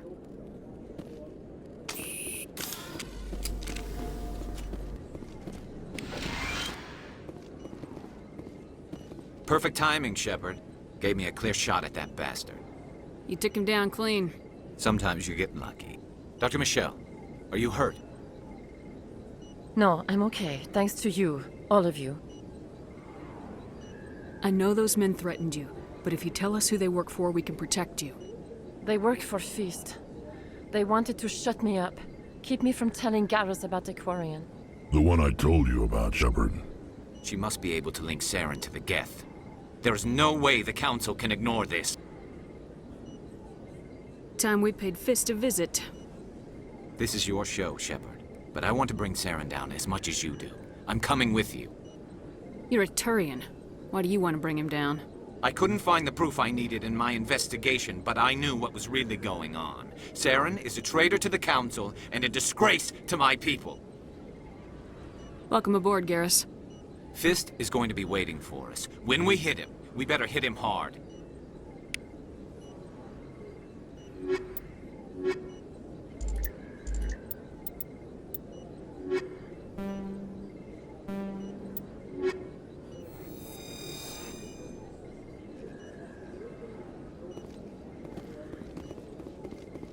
I never properly thanked you for saving me from Feast's thugs, Commander.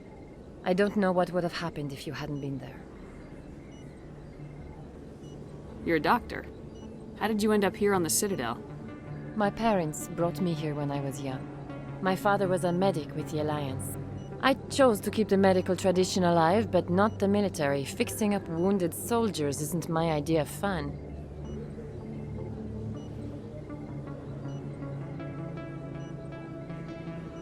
I'll be going now.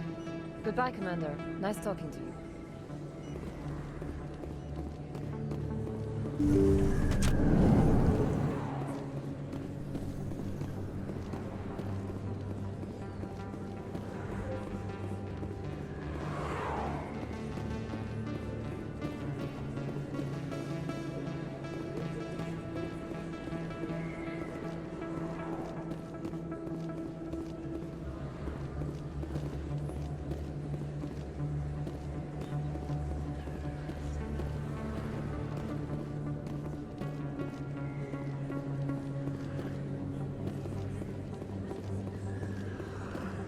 You can keep the Presidium. This is where the action is.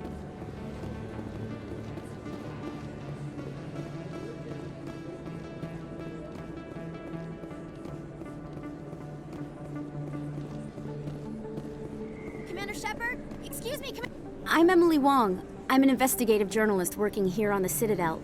Could I have a moment of your time? What do you need? I've been hunting for evidence of corruption and organized crime on the Citadel, but there are places I can't go. I was hoping you might share anything you find during your own investigation.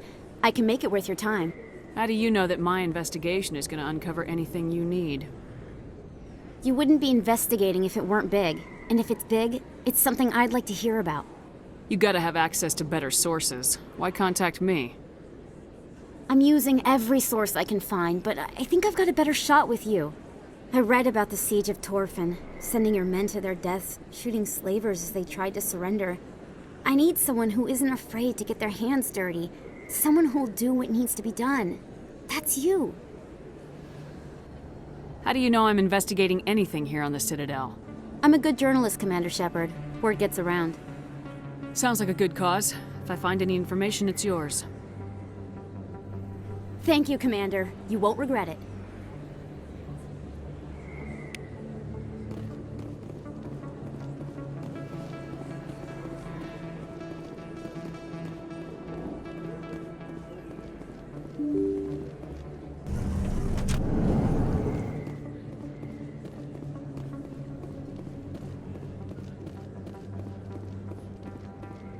I don't think you bought this here. I don't sell this mod. Look, I know it was you. I remember your face. Really, that's usually you humans can't tell. You're Commander Shepard, the hero of Eden Prime. I am so honored to meet you. Do I know you? No, I'm just a fan. One of your biggest fans, actually. My name is Conrad. Conrad Werner. They say you killed more than 100 Geth on Eden Prime. I don't have time for this, Conrad. I'm not here to be a role model. Oh, I see how it is. Commander Shepard doesn't have time for the little people. Far be it for me to get in your way. You go be a hero.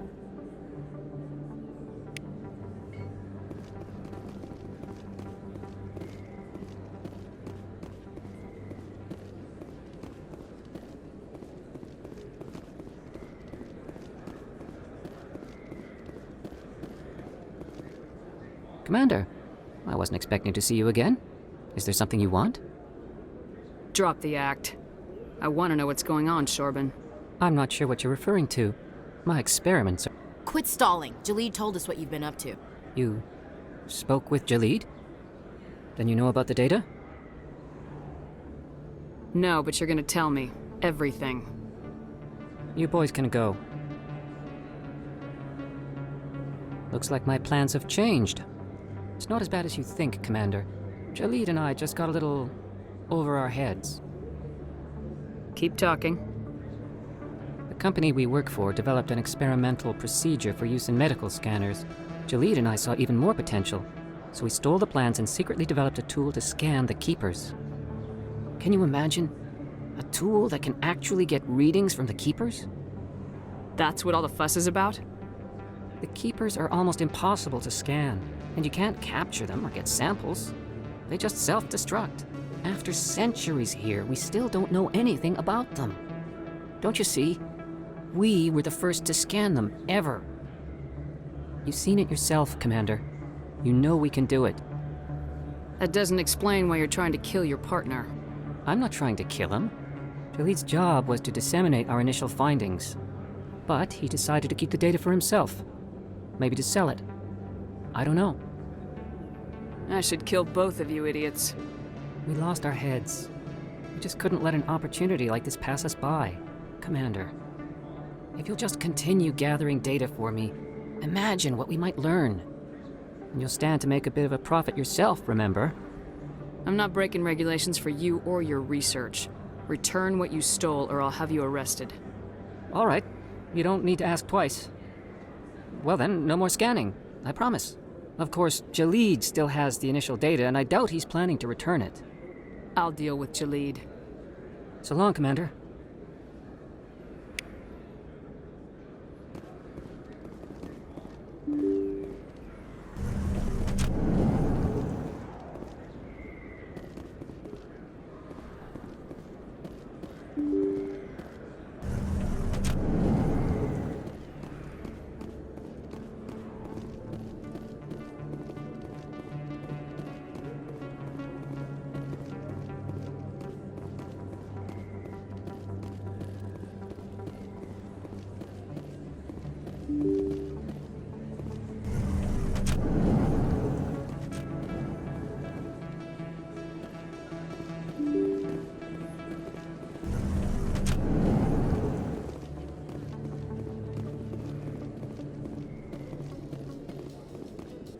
A Solarian excavation team has run into an unexpected problem after unearthing a Prothean dig site.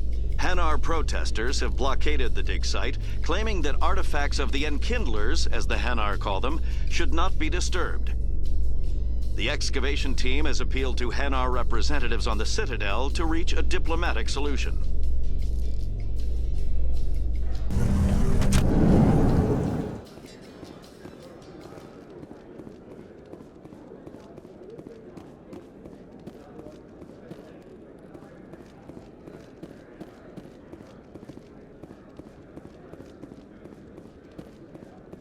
Do you really think we'll find him down here?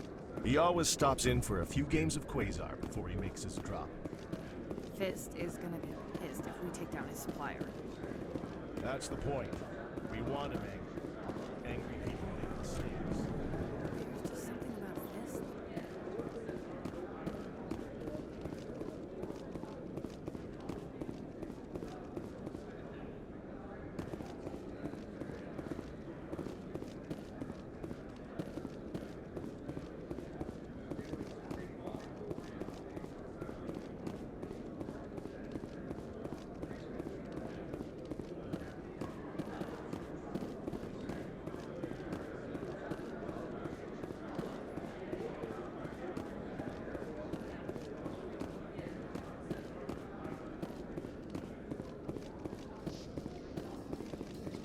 Binary Helix has settled out of court with a Krogan group that had accused the Genetics Corporation of fraud. The Krogan group had contracted Binary Helix to perform studies with a long-range goal of curing their genetic sterilization. The group later sued for a return of investment money when the study produced no viable results.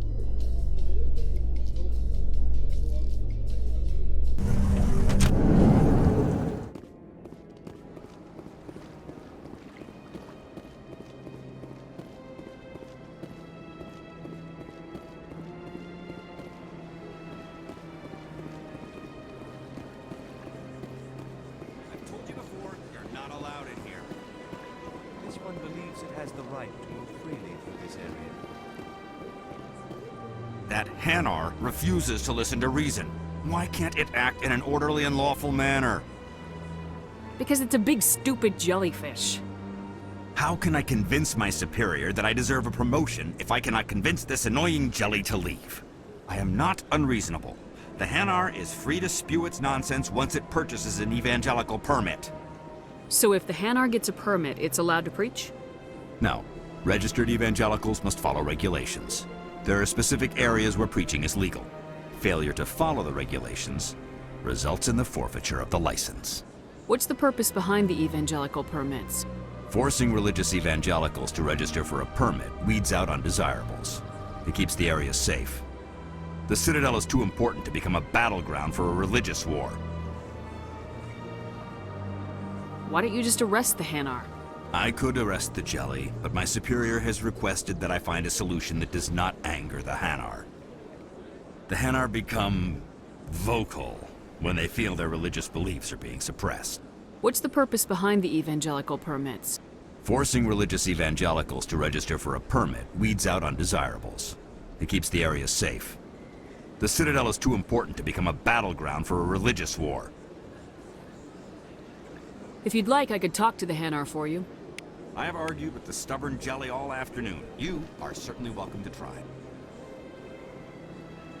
Do you desire to learn of the Enkindlers?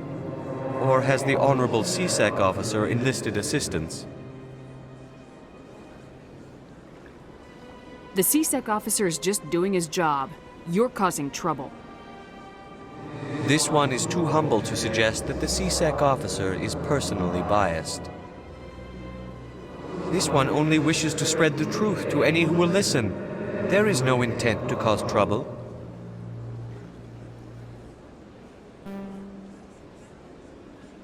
I'll be back. This one will continue to spread it. Any progress with that Hanar?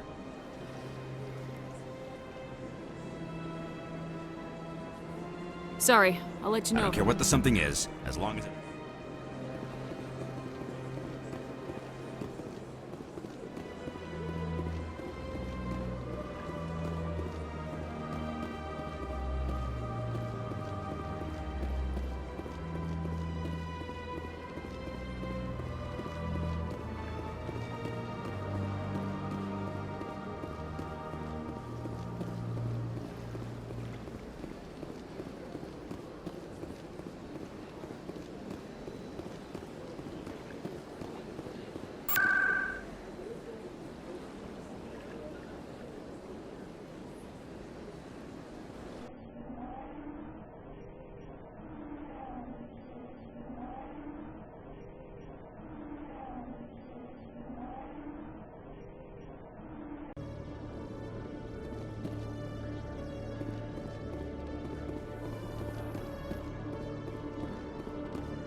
Hello again. Did you have any luck finding Shorban? I found out you've been lying to me, Jalid. Lying? Why would I lie to you? What about the Keeper data? He told you? I didn't mean for any of this to happen. I was afraid Shorban would kill me to get the data, so well, I was hoping you'd take care of him. This is serious, Jalid. You could spend the rest of your life locked up. But I can't. What will happen to the data when I'm gone? Who will carry on our research? It's a bit late to be thinking about that. But this data could be used to unravel all the secrets of the Keepers. Think what we could learn about the Citadel. I can't let your actions go unpunished. No, please. I'll do anything. I've got credits. Let me go and you can have them. All of them. What's going on over here? Is this Volas causing you some trouble, Commander? He's admitted to stealing data from his workplace. Really? I think you'd better come with me. But, I'll take it from here, Commander. Thanks for your help. But the data! You don't know what you've done! All right, save it for your lawyer.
Place. That your professional opinion, sir? How can they keep tabs on all of this? The Presidium may as well be on another planet. There is definitely a gap between their presentation and what's here. Tracking rivals must be a nightmare.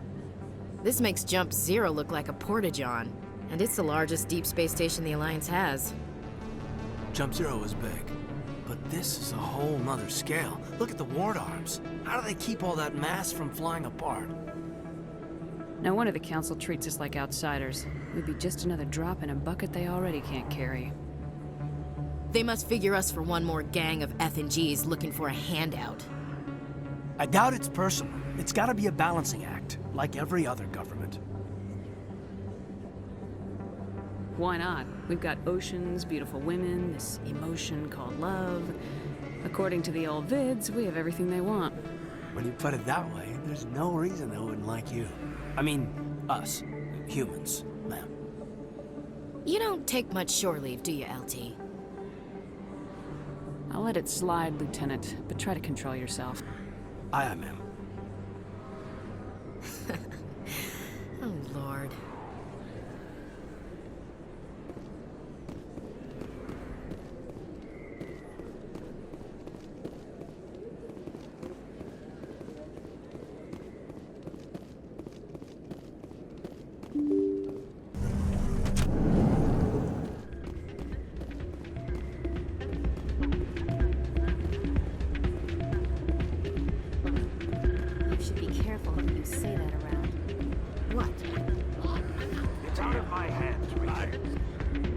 Sorry, I'm kind of busy right now.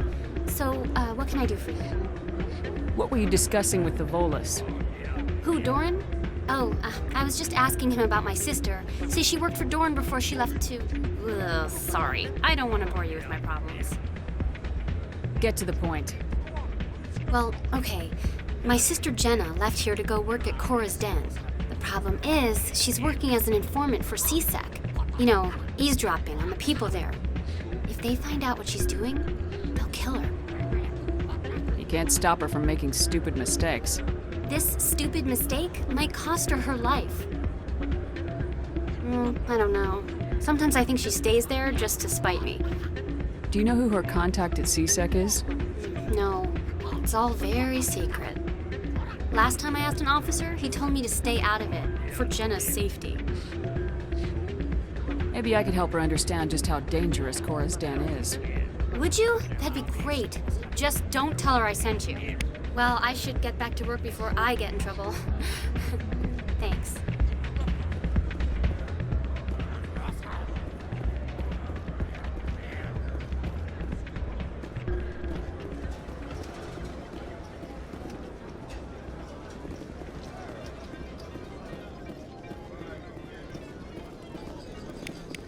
somebody rigged this machine to funnel credits through the system.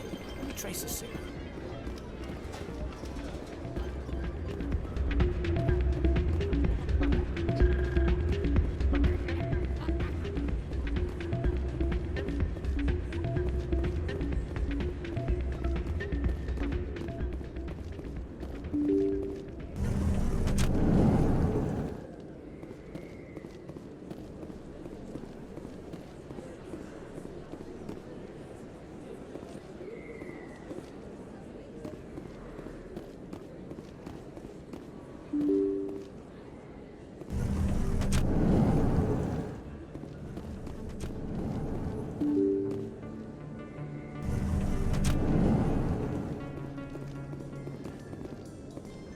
In remembrance of Eden Prime, we present another profile in courage with serviceman Nirali Bhatia.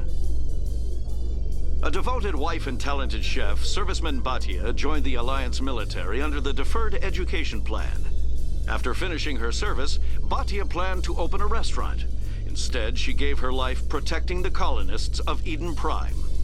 For more profiles in courage, or to explore opportunities in the military, please visit the Alliance Military on the extranet. Keyword, courage.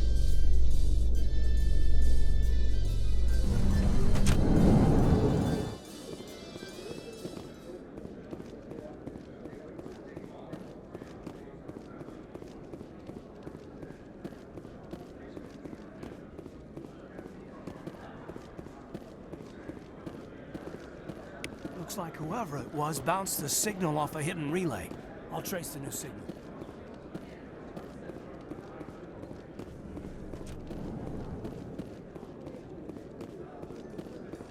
In entertainment news, Francis Kitt has announced plans to direct Hamlet with Alcor cast members. The production will open dramatic theater to the Alcor with a Hamlet who uses Alcor body language and pheromones. Kitt claims that he's also excited by giving a human audience the chance to judge Hamlet by his deeds and not his emotions.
Medigel is a common medicinal salve used by paramedics, EMTs, and military personnel. It combines several useful applications: a local anesthetic, disinfectant, and clotting agent all in one. Once applied, the gel is designed to grip tight to flesh until subjected to a frequency of ultrasound. It is sealable against liquids, most notably blood, as well as contaminants and gases. The gel is a genetically engineered bioplasm created by the Certa Foundation, a medical technology megacorp based on Earth. Technically, Medigel violates Council laws against genetic engineering, but to date, it has proved far too useful to ban. All modern infantry weapons, from pistols to assault rifles, use micro-scaled mass accelerator technology.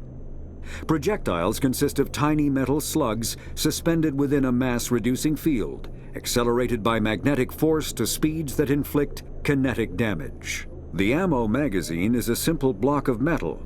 The gun's internal computer calculates the mass needed to reach the target based on distance, gravity, and atmospheric pressure, then shears off an appropriate-sized slug from the block. A single block can supply thousands of rounds, making ammo a non-issue during any engagement. Top-line weapons also feature smart targeting that allows them to correct for weather and environment. Firing on a target in a howling gale feels the same as it does on a calm day at the practice range. Smart.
As best I can tell, the receiver for the new signal is somewhere on the Presidium.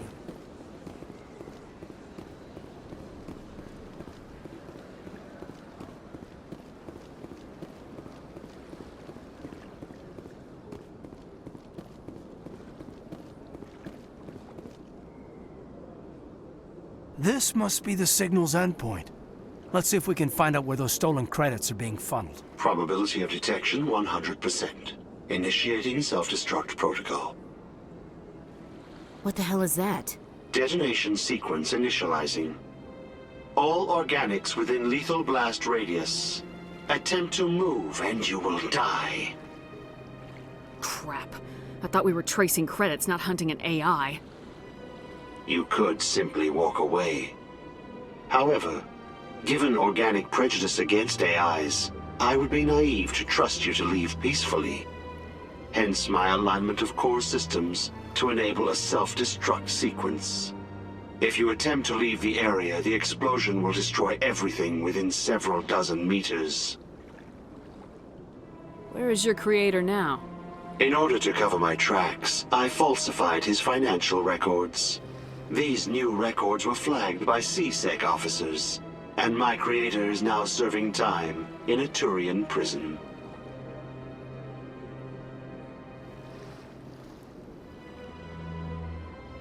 What is the purpose of your self-destruct device? I have no means of defense or escape. My existence is limited to this terminal, and I knew I might eventually be discovered. But I will not die quietly, and I will not die alone.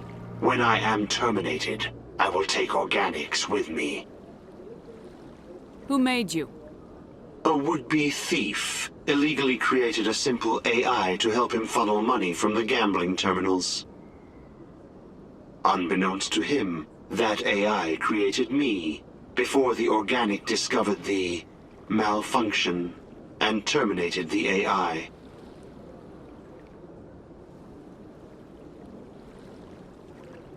If you're sentient, why are you still running the credit theft operation? If I accumulated enough credits, I intended to have myself installed in a small starship. I would then have made tentative contact with the Geth to ascertain the possibility of partnership. I'll bet that self-destruct sequence has a warm-up period. You may attempt to disarm the self-destruct mechanism before it activates. I will enjoy defeating you before we are both destroyed.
Looks like it's shut down.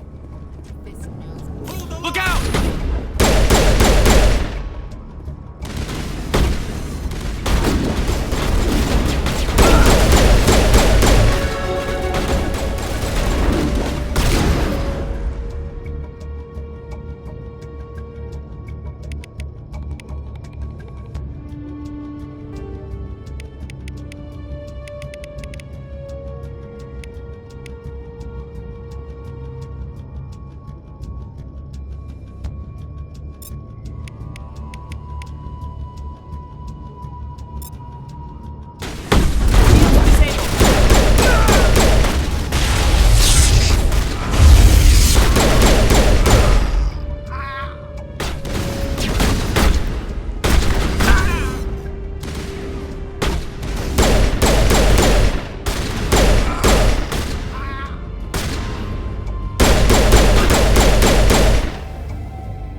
Stop right there. Don't come any closer. Warehouse workers. All the real guards must be dead. Stay back or we'll shoot. I just killed 50 bodyguards to get in here. What do you think I'll do to you? Screw Fist. He doesn't pay us enough for this. can't believe that worked. Shooting people isn't always the answer.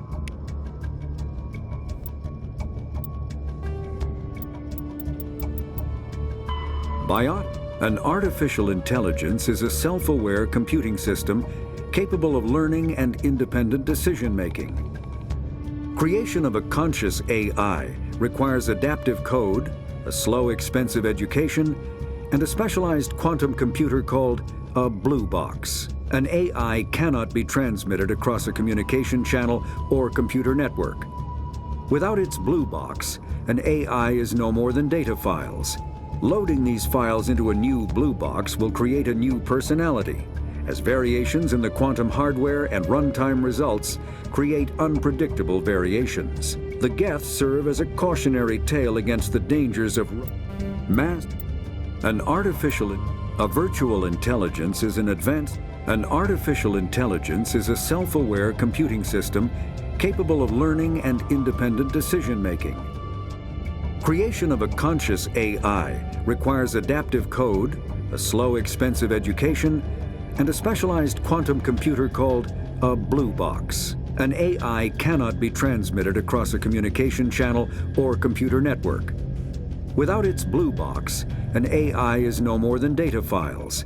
Loading these files into a new blue box will create a new personality, as variations in the quantum hardware and runtime results create unpredictable variations. The Geth serve as a cautionary tale against the dangers of rogue AI, and in Citadel space, they are technically illegal.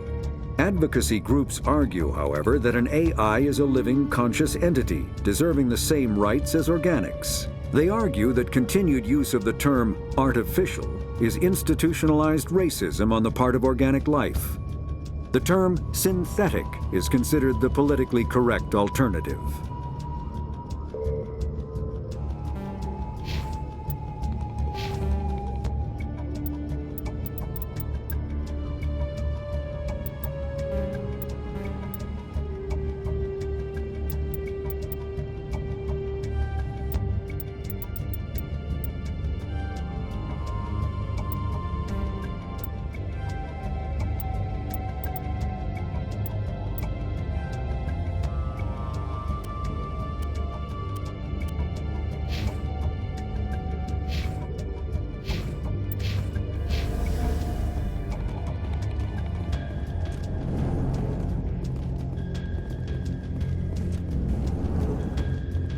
Look out!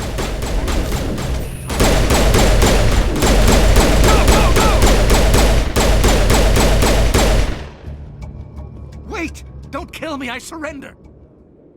Tell me where the Quarian is and I won't have to shoot you in the kneecaps. She's not here. I don't know where she is. That's the truth. He's lying. Put a round in his leg, see if he talks.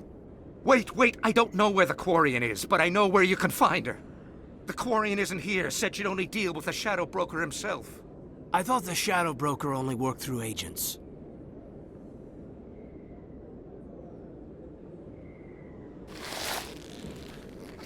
Nobody meets the Shadow Broker, ever.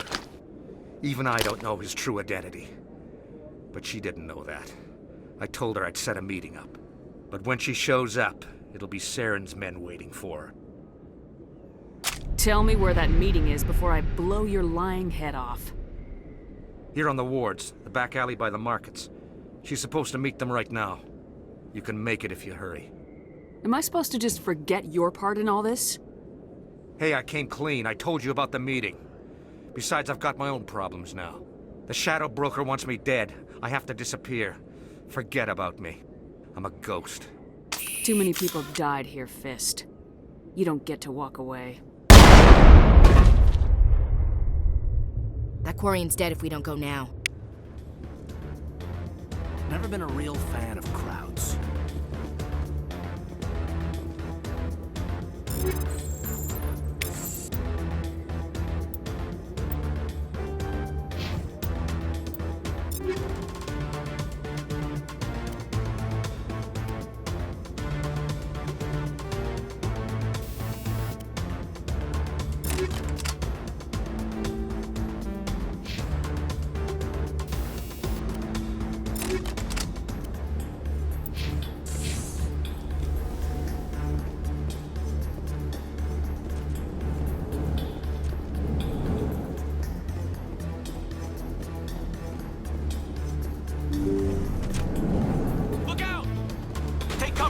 I'm on it!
Did you bring it? Where's the Shadow Broker? Where's Fist? They'll be here. Where's the evidence? No way. The deal's off.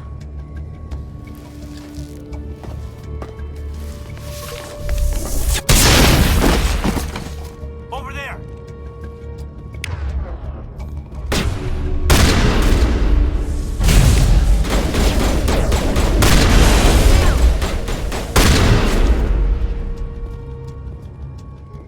Fist set me up. I knew I couldn't trust him. You've got proof Saren is working with the Geth. Hand it over. Not so fast. Who are you? I don't have time for questions. I need the evidence you have against Saren. I guess I owe you. But not out here in the open. We need to go somewhere safe. The ambassador's office. It's safe there. He'll want to see this anyway.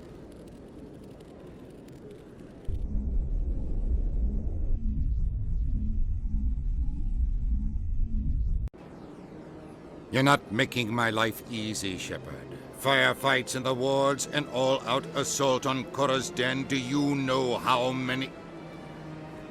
Who's this? A Quarian? What are you up to, Shepard?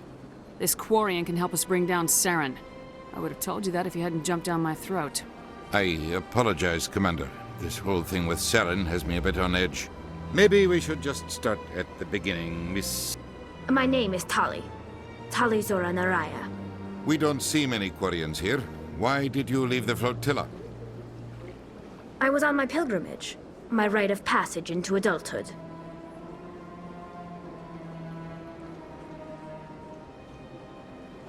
I've never heard of this before. It is a tradition among my people. When we reach maturity, we leave the ships of our parents and our people behind. Alone, we search the stars, only returning to the flotilla once we have discovered something of value. In this way, we prove ourselves worthy of adulthood. What kinds of things do you look for? It could be resources like food or fuel, or some type of useful technology, or even knowledge that will make life easier on the flotilla. Through our pilgrimage, we prove that we will contribute to the community, rather than being a burden on our limited resources.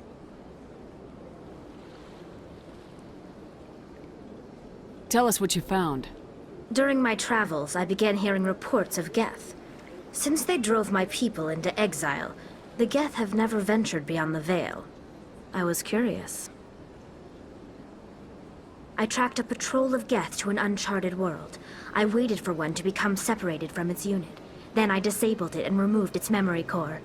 I thought the Geth fried their memory cores when they died. Some kind of defense mechanism. How did you manage to preserve the memory core? My people created the Geth. If you're quick, careful, and lucky, small caches of data can sometimes be saved.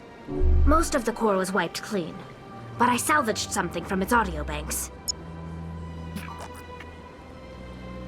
Eden Prime was a major victory. The beacon has brought us one step closer to finding the conduit. That's Saren's voice. This proves he was involved in the attack. He said Eden Prime brought him one step closer to finding the conduit. Any idea what that means? The conduit must have something to do with the beacon.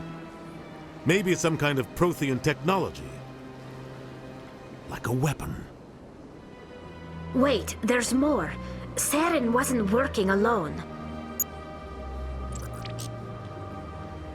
Eden Prime was a major victory. The beacon has brought us one step closer to finding the conduit. And one step closer to the return of the Reapers. I don't recognize that other voice, the one talking about Reapers. Are they some kind of new alien species? According to the Memory Core, the Reapers were a hyper-advanced machine race that existed 50,000 years ago. The Reapers hunted the Protheans to total extinction, and then they vanished. At least, that's what the Geth believe. Sounds a little far-fetched. The vision on Eden Prime. I understand it now. I saw the Protheans being wiped out by the Reapers. The Geth revere the Reapers as gods, the pinnacle of non-organic life, and they believe Saren knows how to bring the Reapers back. The Council is just going to love this. They won't believe you anyway. Just keep them out of this. We have to tell them. Even if they don't believe anything else, this proves Saren is a traitor. The Captain's right. We need to present this to the Council right away. What about her, the Quarian? My name is Tali. You saw me in the alley, Commander. You know what I can do. Let me come with you. I thought you were on your pilgrimage. The pilgrimage proves we are willing to give of ourselves for the greater good. What does it say about me if I turn my back on this? Saren is a danger to the entire galaxy. My pilgrimage can wait. I'll take all the help I can get. Thanks. You won't regret this. Anderson and I will go ahead to get things ready with the Council. Take a few minutes to collect yourself, then meet us in the tower.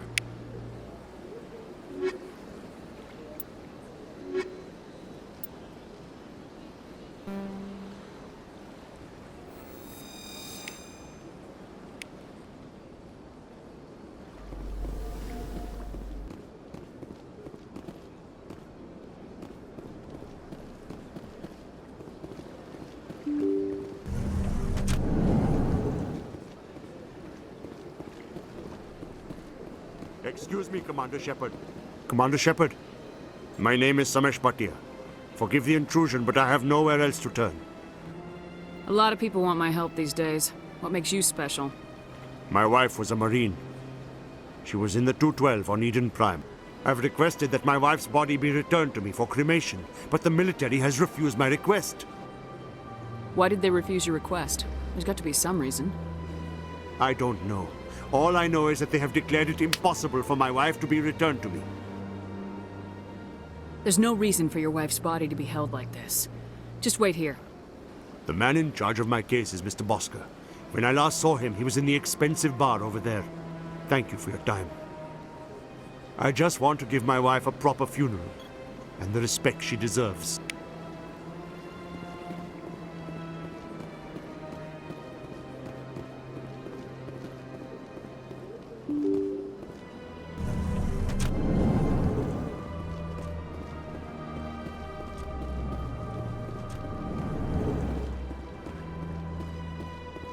My goodness, you're Commander Shepard. Your activities made for quite a briefing in the Diplomatic Corps. Is there something I can do to assist you? Yes. A man named Samesh Bhatia is having some trouble claiming his wife's body. Ah, Mr. Bhatia. A good man in an understandably frustrating position. I wish I could help him.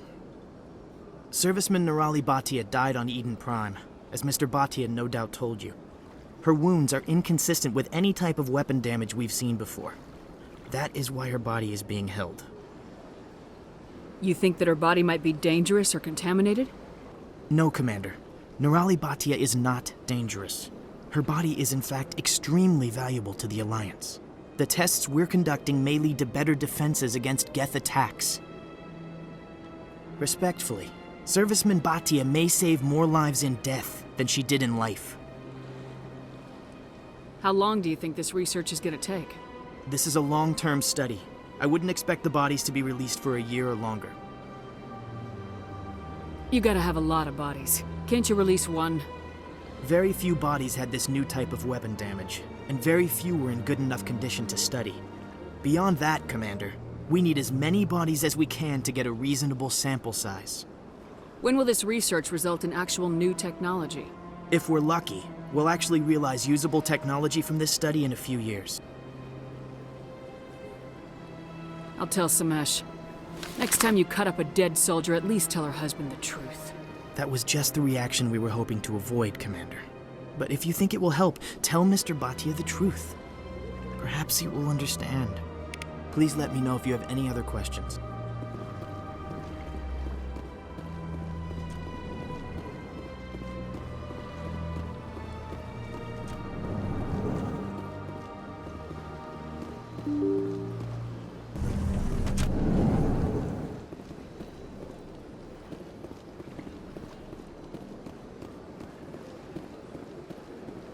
Hello, Commander. Has any progress been made with Mr. Bosker? Will he return my wife's body?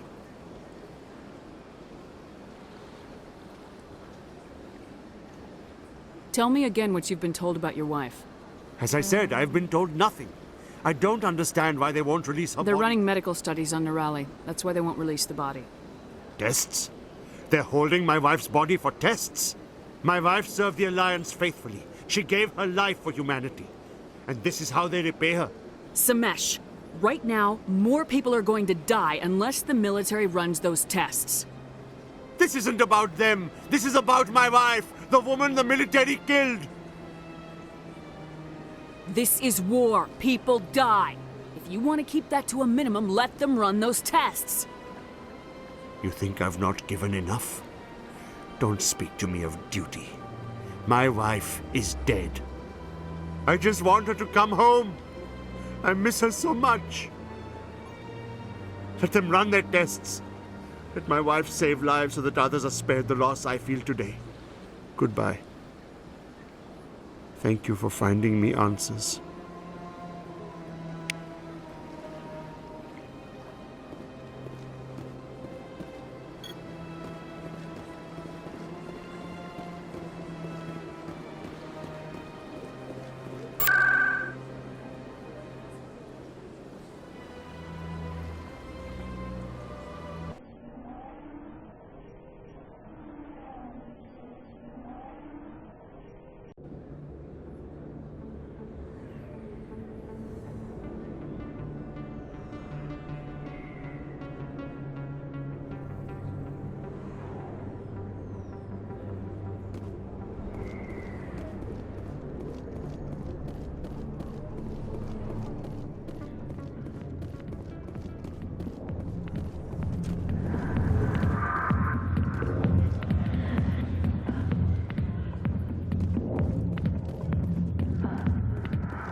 Hi, I'll be with you in just a sec.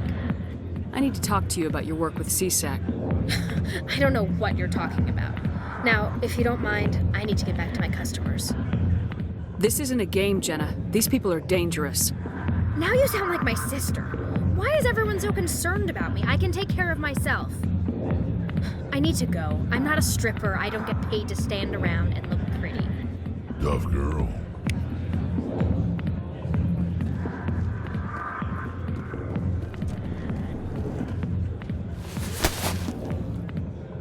If you've got questions about Jenna, meet me at CSEC Academy. Are you talking to me?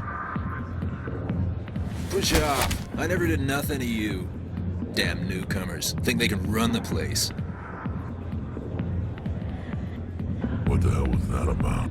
I guess we better go find out.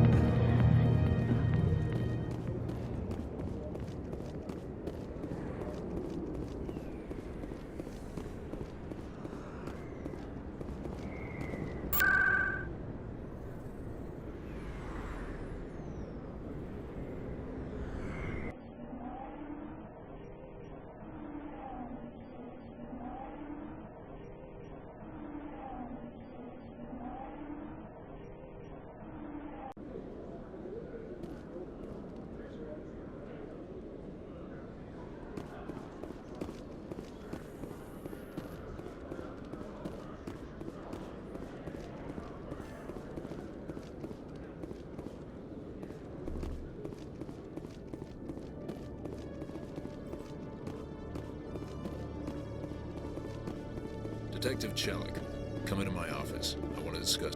No offense, Commander, but what the hell were you thinking? What's your tone, Chelik? You could have blown Jenna's cover. We were trying to help her. I gathered that. It might seem cold letting her take all the risk, but we're keeping a close eye on her. It's too dangerous. You need to find another way. It's not that simple, Shepard. This job isn't easy and it's usually unpleasant. I'll take help anywhere I can find it. But since you're so concerned with her safety, maybe there's a way we can help each other. It's nice to see you're still working all the angles, Chelik. As part of the job. Now, are you gonna help me or not?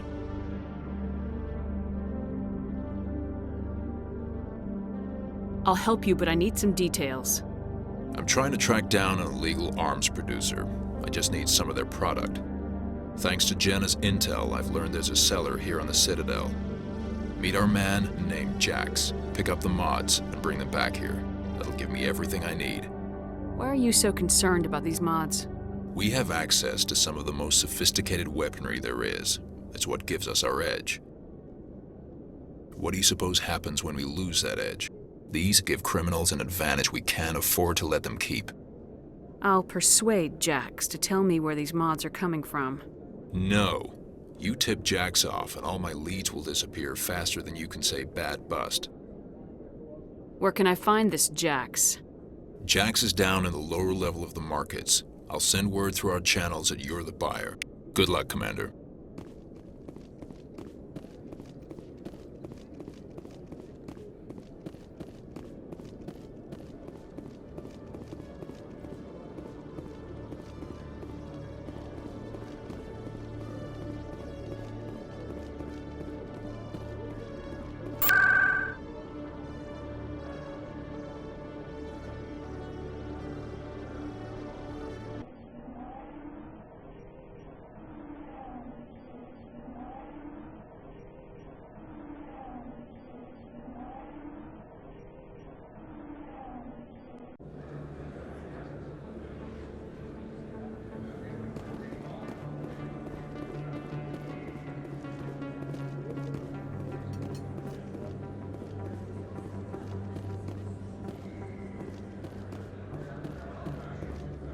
Hold it. That's close enough, Army. You got my payment? Do you have the mods? Show her the goods. Looks good. Damn straight it is. These mods are the best on the market. Now hand over my credits. I'll just take the weapons. The hell are you playing at? Sorry, Jax. This is the end for you. Stupid Army bitch. Kill her.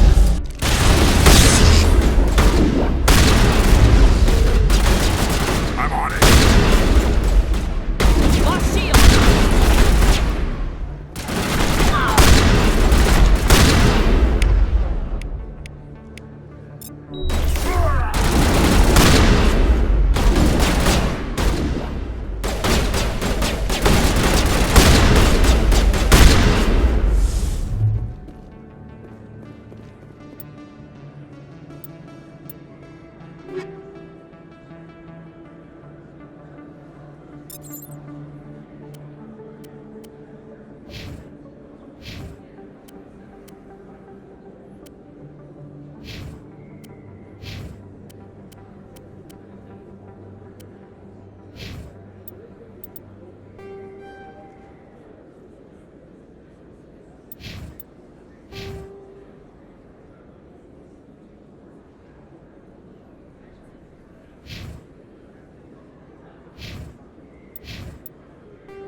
Perimeter secured.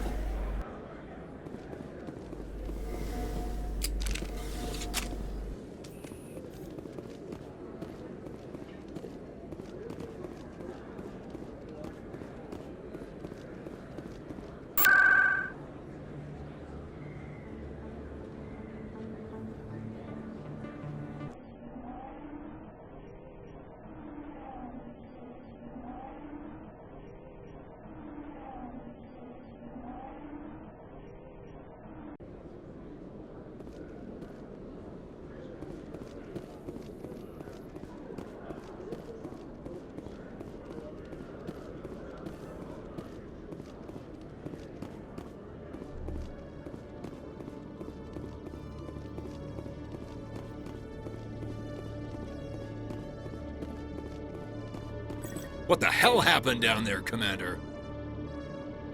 Quit your whining. Here's your shipment. Damn it!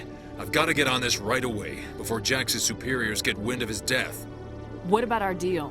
Jenna will be removed from harm's way. You've put me in a bit of a bind here, Commander. See yourself out when you're ready.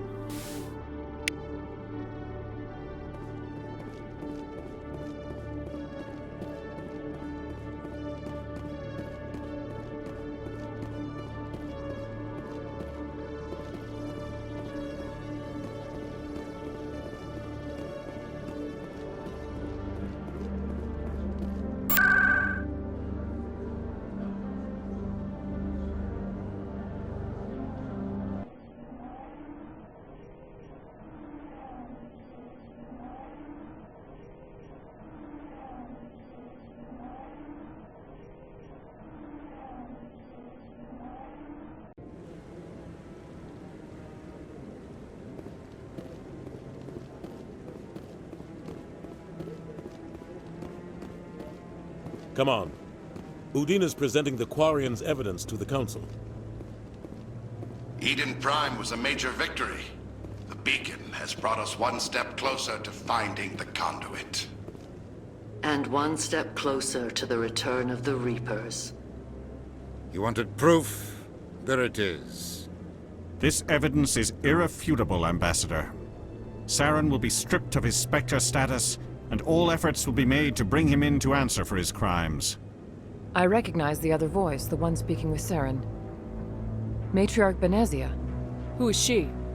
Matriarchs are powerful Asari who have entered the final stage of their lives. Revered for their wisdom and experience, they serve as guides and mentors to my people. Matriarch Benezia is a powerful biotic, and she had many followers. She will make a formidable ally for Saren. I'm more interested in the Reapers. What do you know about them? Only what was extracted from the Geth's memory core. The Reapers were an ancient race of machines that wiped out the Protheans. Then they vanished. The Geth believe the Reapers are gods, and Saren is the prophet for their return. We think the conduit is the key to bringing them back. Saren's searching for it. That's why he attacked Eden Prime. Do we even know what this conduit is? Saren thinks it can bring back the Reapers. That's bad enough. Listen to what you're saying. Saren wants to bring back the machines that wiped out all life in the galaxy? Impossible. It has to be. Where did the Reapers go? Why did they vanish? How come we found no trace of their existence? If they were real, we'd have found something. I tried to warn you about Saren, and you refused to face the truth.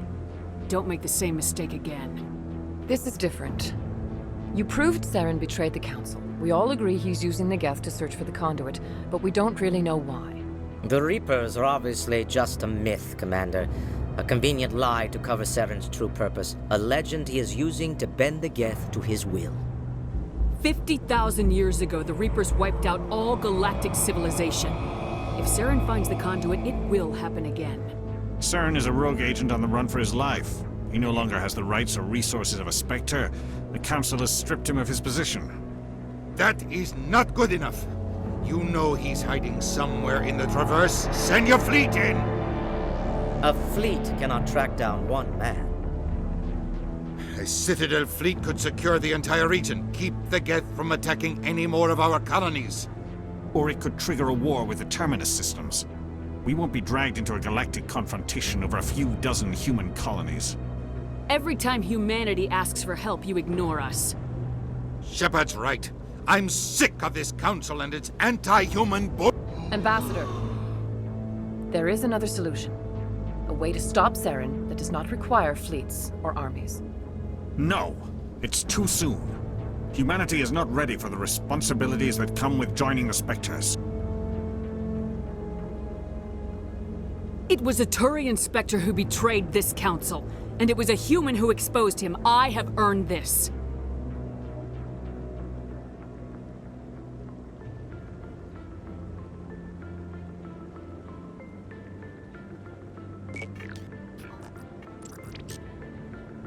Commander Shepard, step forward.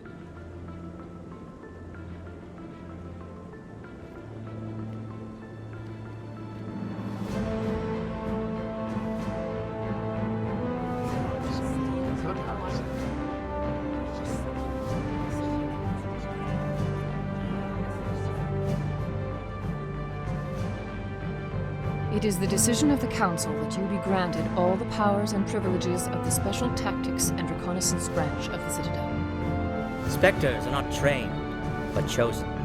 Individuals forged in the fire of service and battle, those whose actions elevate them above the rank and file. Spectres are an ideal, a symbol, the embodiment of courage, determination, and self-reliance. They are the right hand of the Council, instruments of our will. Spectres bear a great burden. They are protectors of galactic peace, both our first and last line of defense. The safety of the galaxy is theirs to uphold. You are the first human Spectre, Commander. This is a great accomplishment for you and your entire species. I've been ready for this since Eden Prime. We're sending you into the Traverse after Saren. He's a fugitive from justice, so you are authorized to use any means necessary to apprehend or eliminate him. Any idea where to find him? We will forward any relevant files to Ambassador Udina. This meeting of the Council is adjourned.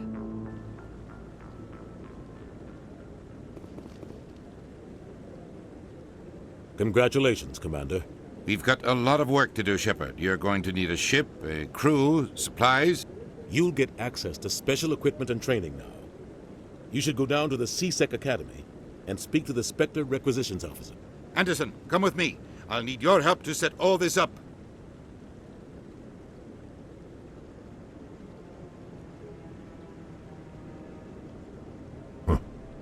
Bastard didn't even thank you. What do you expect from a politician? Come on. Right behind you, Shepard.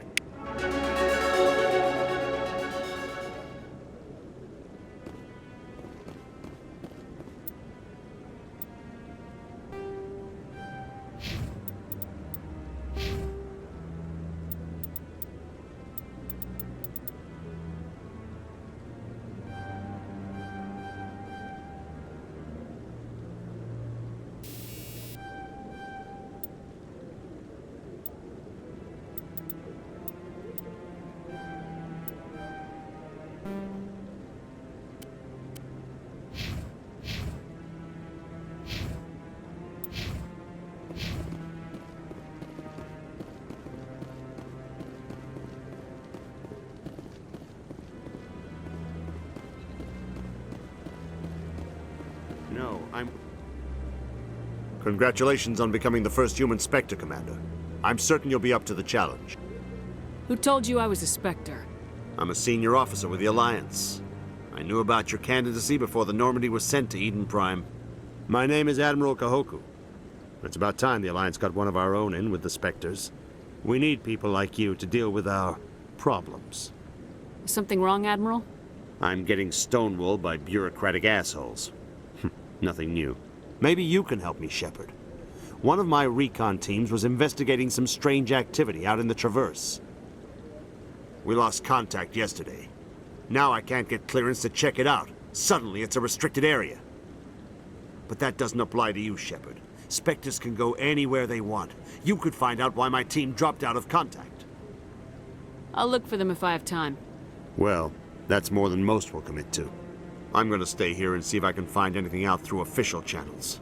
Won't hold my breath, though. I'll upload the info on where my team was last seen to your ship. Maybe you can get some answers.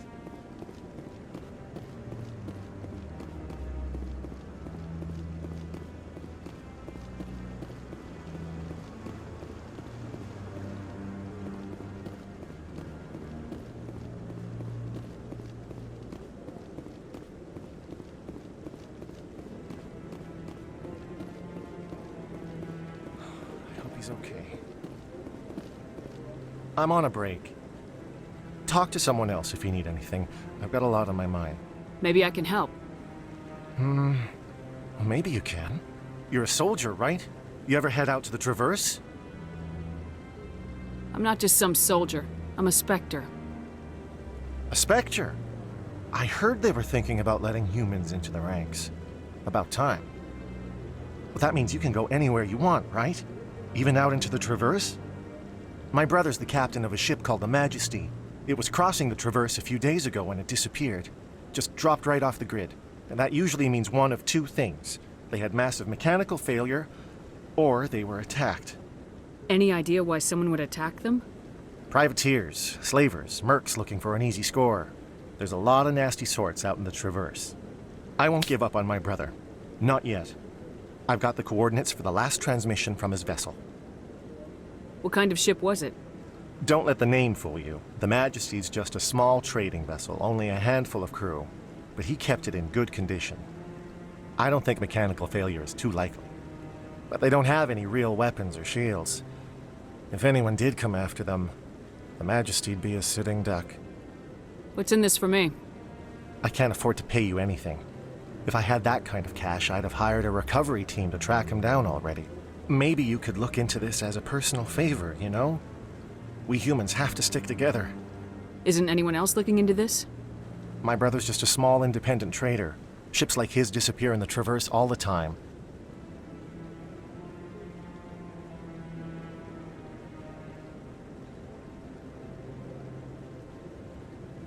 Give me the coordinates. I'll forward them to your ship right away. Please let me know as soon as you find them.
Got a moment? Hello, Spectre. I have a business proposition for you. I've got plenty to do already. Of course you do. But this would be easy work for you, and I pay extremely well. I'm acquainted with a pair of powerful crime bosses. They're hiding on remote worlds, and I have the coordinates. You could do the galaxy a favor. What kind of defenses would these two have? I haven't the faintest idea, but they're certain to be armed. Their partnership's soured, and each believes that the other intends to kill him. They will be well prepared. You're obviously with them. Why don't I just arrest you instead? Arrested for what? You and I are simply having a conversation. I have excellent legal representation. Arresting me would be a waste of your time. I eliminate them, and then you take over and try to eliminate me. How stupid do I look? While I appreciate your estimation of my bravado, I have no intention of attempting to murder you. You are the first human Spectre, and you are doing important work for humanity. I have no interest in red sand or slavery. Anyone who does deserves to die. Our needs are aligned. And what do you get out of this? We share interests in certain cooperative ventures. But their business practices have forced me to terminate our relationship.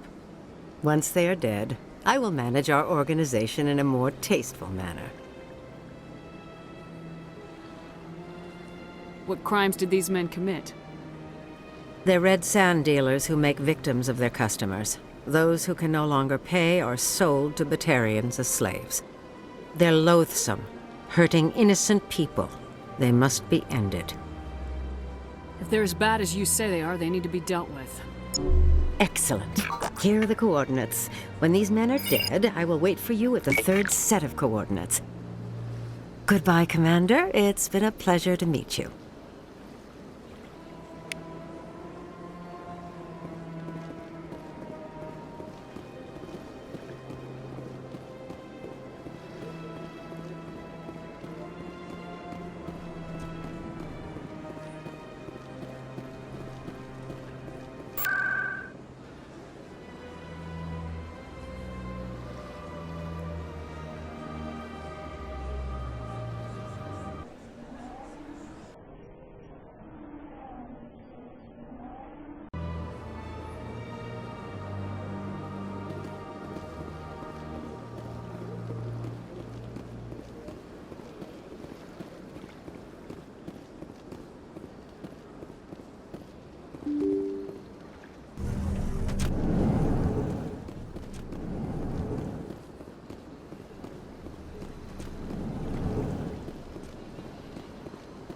So they finally did it. I knew one of your kind would make Spectre one day. I only hope you're better than the one they're sending you after. I'll do whatever it takes to stop Saren. That's what worries me. Was there something you wanted? I'll be going now. Goodbye, Commander.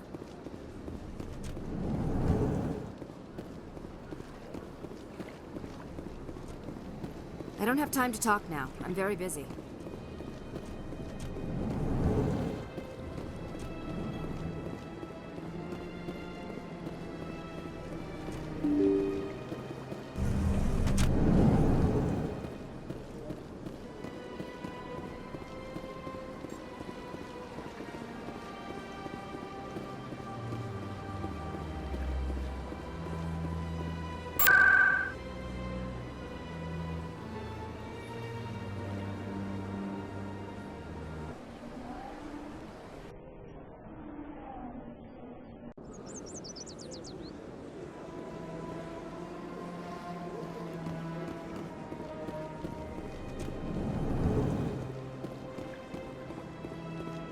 Greetings, Earth Clan.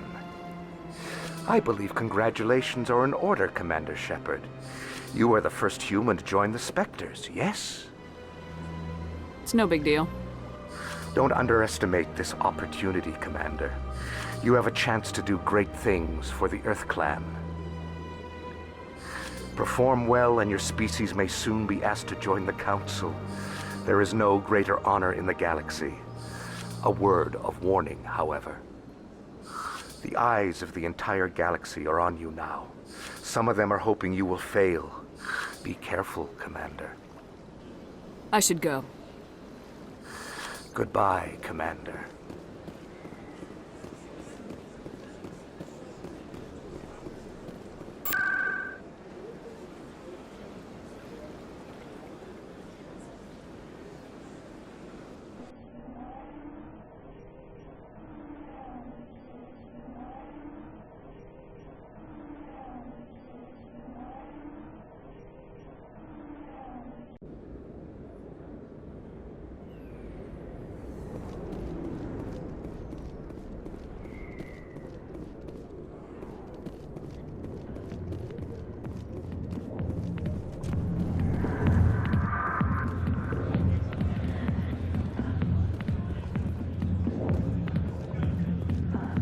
I got business here, but not with...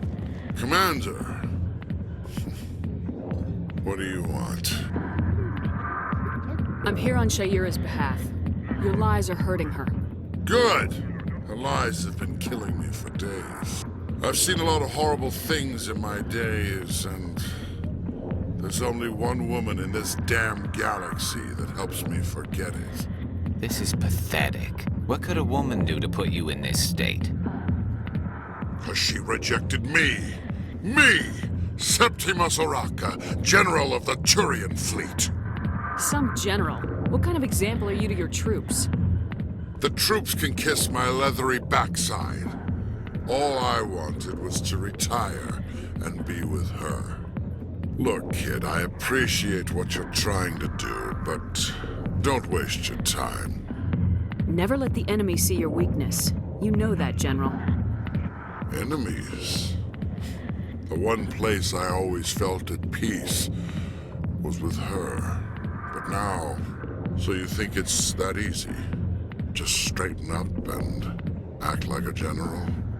It damn well couldn't hurt. Huh. Maybe you're right, Commander. Shaira's worth the effort. Even if she won't have me back. Now get up and get moving, General. All right. I'll go to her. After I've had a cold shower or two. Say, you're a bright kid. Would you be interested in earning a few extra credits? What do you want me to do? There's an Alcor diplomat out there who believes Shaira gave up his secrets. Why's that? Because I told him. Look, I just need you to convince him of the truth. What makes you think he'll believe me? You'll bring him proof. Take this datapad. It shows where I got my info. It will exonerate Shaira and convince the Alcor. Who am I taking it to, and where is he? His name is Zoltan. He's an Alcor diplomat. He's over in the embassies complaining about Shaira. Well, here's to soldiers acting like soldiers. Thanks, Commander. You know, you might make a good general yourself one day.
Strange greeting, human. This is really not a good time. I know who revealed your secret. It was a Turian named Septimus. Unbelieving. I know this Septimus, and he could not learn my secrets. The only way he could learn them is from the Asari Consort. Here, there should be proof enough for you. Confused. This is difficult to fathom. If the Turian could learn this on his own, dismayed, anyone can discover my secret. Septimus is a powerful man, and it wasn't easy for him to find. Relieved. I suppose you are correct, human. Thank you for this information. Startled realization. I must speak with the consort. She will be most displeased with my actions. Anxious request. Please, human, if you will excuse me, I must go now. So long. Farewell, human. Thankful. That was a great thing you did, Commander. Approving. You see, Din, not all humans are as you say. I'm sure the Earth Clan stands to profit from this in some way. Surprised welcome. You have returned, human. Genuine inquiry. What may I do for you this day? Goodbye, Ambassador. Sincere farewell. Good day to you, human. Enjoy your time on the Citadel.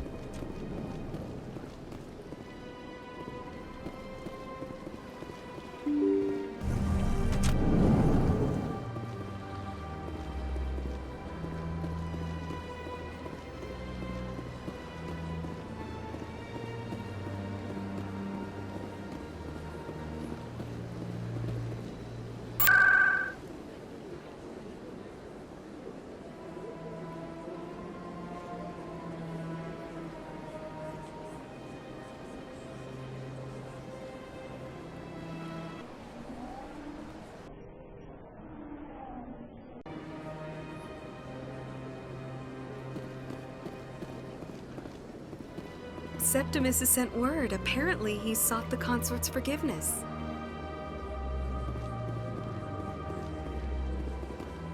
That's right. It was a long time ago. I barely what drew you back to the Citadel, to the consort? I don't know exactly. It may sound strange, but I simply felt that's not strange. Commander, I recently received a lovely note from Septimus. Thank you for speaking with him. Even the Alcor diplomat has withdrawn his campaign against me. It was my honor to aid you. You are too kind, Commander, but I would not expect you to help me out of the kindness of your heart. I also have one more thing to give you. if you're interested. I'd be honored. I offer a gift of words, an affirmation of who you are and who you will become. I see the sadness behind your eyes. It tells a story that makes me want to weep. Pain and loss, but it drives you, makes you strong. You never hide your strength either. It serves you well, terrifies your foes. Few will dare to stand against you. This may be who you are, but it is not who you will become. It only forms the basis for your future greatness. Remember these words when doubt descends, Commander. You have quite a gift, Shaira. Thank you. Not everyone appreciates it as you do. Never underestimate the power of words. Here, Commander. In light of your efforts with the Alcor ambassador, I would like you to have this small trinket. What is it? A small mystery. I have never learned its use or purpose, but I sense it is time for me to pass it on. And now I must ask you to leave. I have done everything I can for you. Remember my words, Commander Shepard. They will give you strength.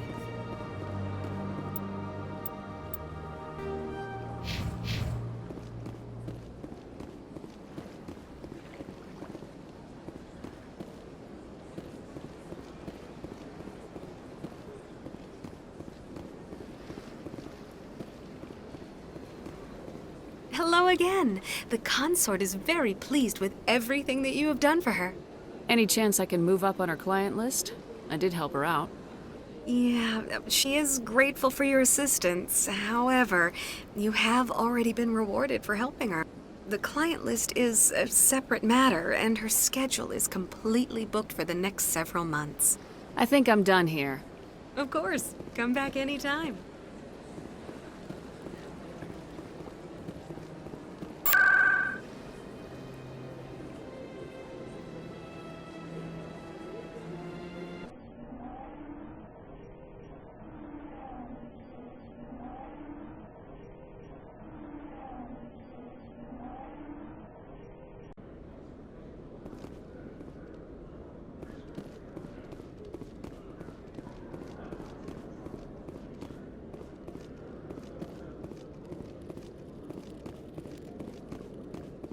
One sec, looking you up.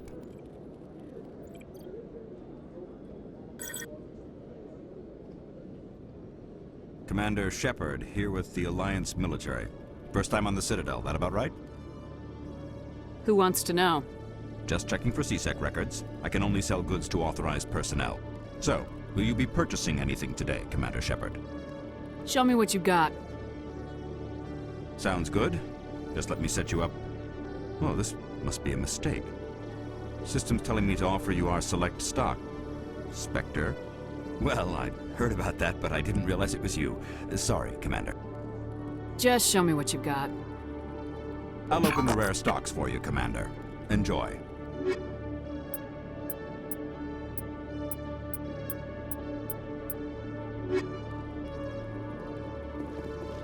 Hello, Commander. Show me what you got.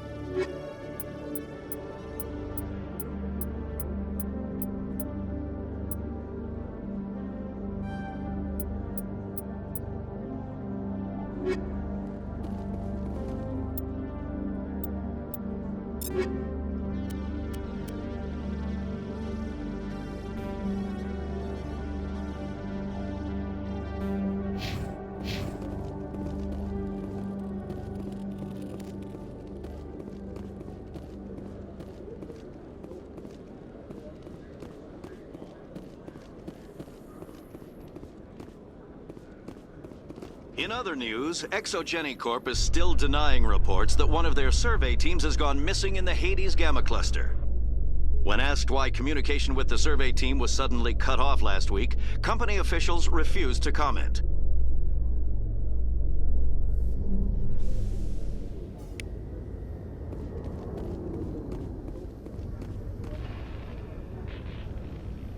I've got big news for you, Shepard. Captain Anderson is stepping down as commanding officer of the Normandy. The ship is yours now. She's quick and quiet, and you know the crew. Perfect ship for a Spectre. Treat her well, Commander. This isn't right. The Normandy belongs to you. You needed your own ship. A Spectre can't answer to anyone but the Council. And it's time for me to step down. Come clean with me, Captain. You owe me that much. I was in your shoes 20 years ago, Shepard. They were considering me for the Spectres. Why didn't you ever mention this? What was I supposed to say? I could have been a Spectre, but I blew it? I failed, Commander. It's not something I'm proud of. Ask me later and I'll tell you the whole story. For now, all you need to know is, I was sent on a mission with Saren, and he made sure the Council rejected me. I had my shot. It came and went. Now you have a chance to make up for my mistakes. Saren's not gonna get away this time. Saren's gone. Don't even try to find him.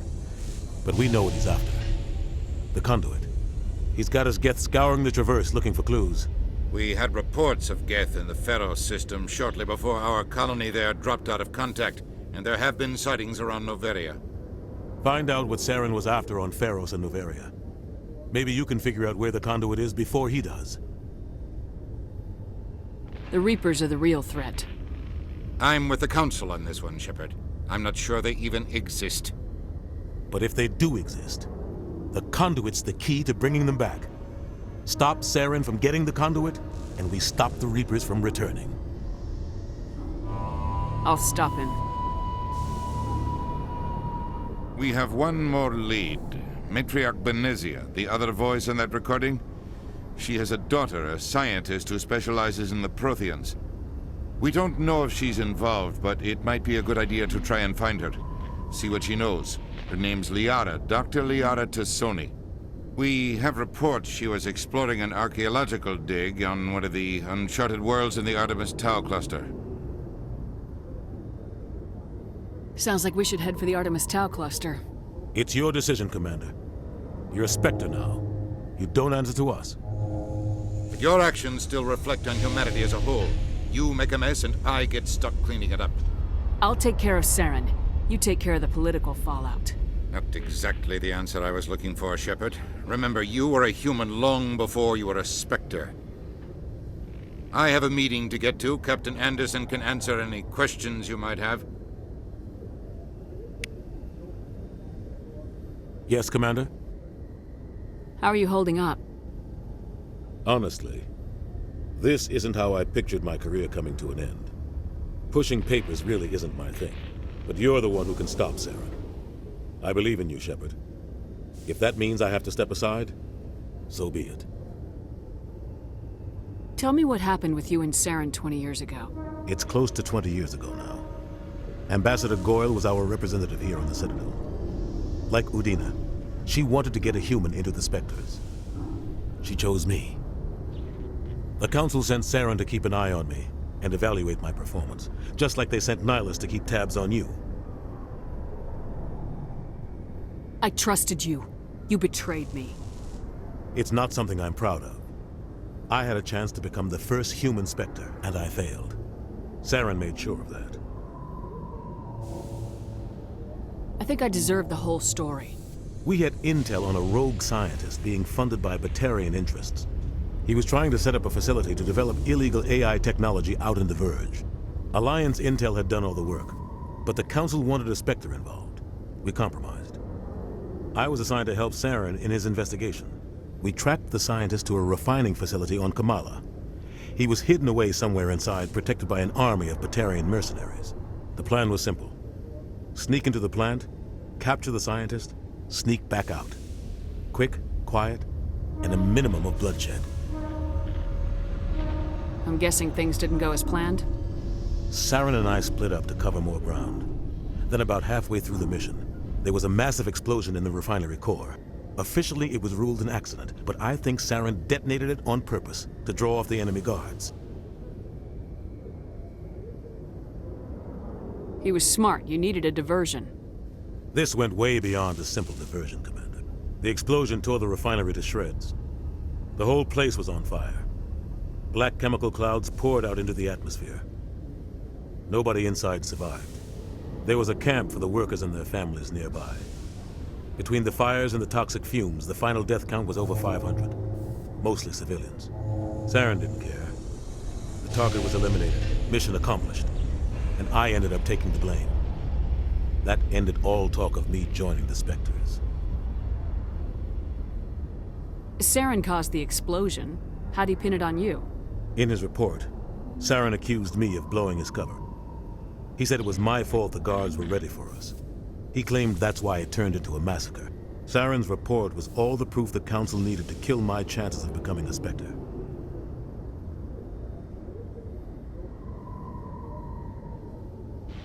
Why'd you let him get away with it? Who do you think the Council was going to listen to? Me? Or their best agent?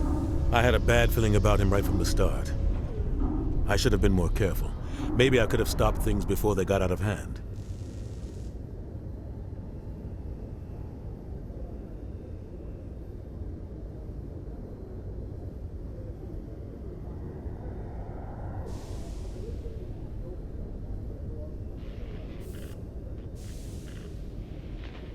Don't blame yourself, Captain. I don't. I blame Saren. I think he wanted things to go bad. He was looking for an excuse to blow that refinery. Maybe he just likes the violence. Maybe he was just trying to make me look bad to keep humans out of the Spectres. If so, he pulled it off. The only thing I care about is stopping Saren. You're right, Commander. It's no good living in the past. Any extra intel you can give me on our colony at Pharos? The entire planet used to be one giant Prothean city. Mostly ruins now. But some of the infrastructure is still intact. The colony tried to build on what the Protheans left behind. We lost all contact with them when the Geth attacked.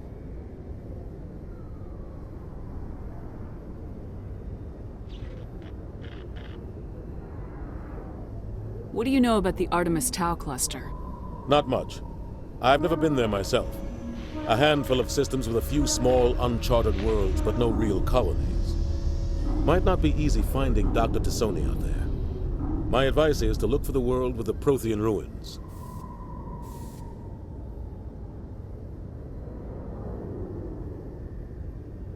What can you tell me about Novaria? Novaria's trouble. Always has been. The whole planet's basically a center for corporations to conduct illegal research. Watch your back there, Shepard. Spectres are about the only form of Citadel authority Novaria respects. But they aren't popular. I want to know the truth about you and Saren. We had intel on a... The plan was simple. Sneak in... You're right, Commander. I should go. I'll be here if you need me.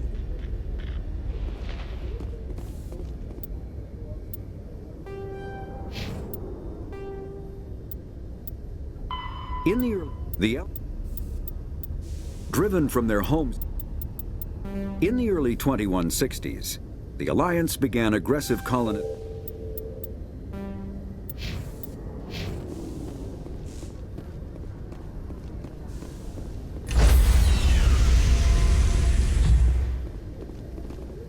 Stand by, shore party. Decontamination in progress.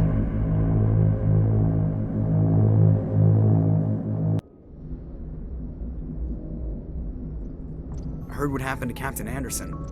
Survives 100 battles and then gets taken down by backroom politics. Just watch your back, Commander. Things go bad on this mission, you're next on their chopping block. Saren's out there somewhere, and we're gonna find him. Everyone on this ship's behind you, Commander, 100%. Intercom's open. If you got anything you want to say to the crew, now's the time. Listen up, Normandy. This is your commander speaking. We have our orders. Find Saren before he finds the conduit, and I refuse to let anything get in the way of that mission. The Council wants to ignore this. That's no surprise. They never helped us in the past, no reason they'd start now. But we don't need their help. We can do this on our own. Wherever Saren goes, we'll follow. Wherever he searches for the conduit, we'll be there. We will hunt him to the very ends of the galaxy and bring him down.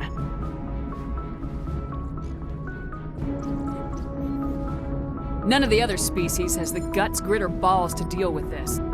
So it's up to us. We're the only ones who can stop Saren. I swear to you all, we will stop him. Well said, Commander. captain would be proud. The captain's not here. I'm in charge now, Joker, and time's wasting. Get this bird in the air. Yes, ma'am.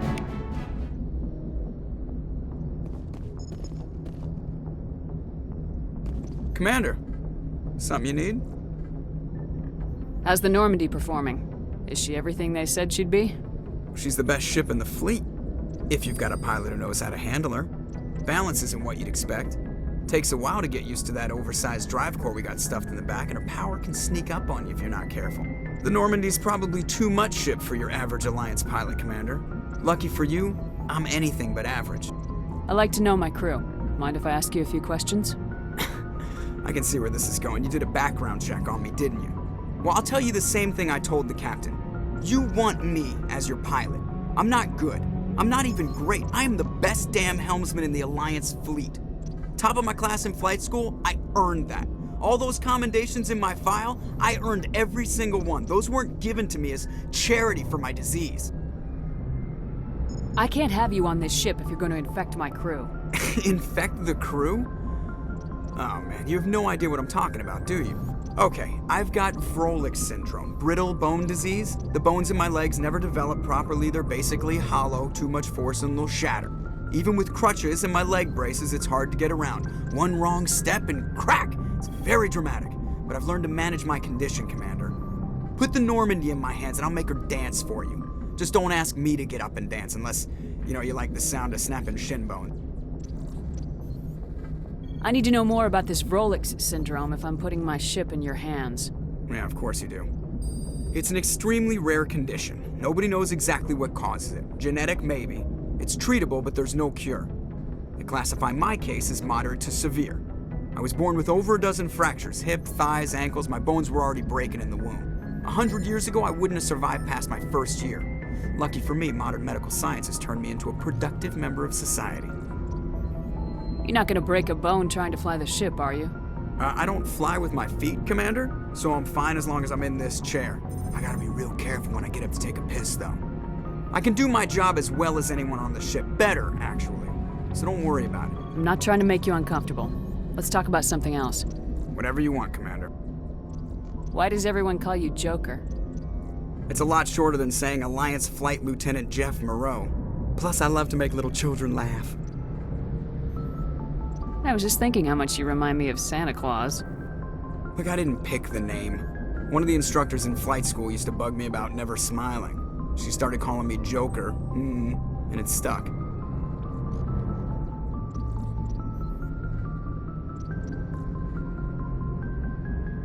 Why didn't you ever smile? Hey, I worked my ass off in flight school, Commander. The world's not gonna hand you anything if you go around grinning like an idiot. By the end of the year, I was the best pilot in the academy, even better than the instructors, and everybody knew it. They'd all got their asses kicked by the sickly kid with the creaky little legs. One guess who was smiling at graduation?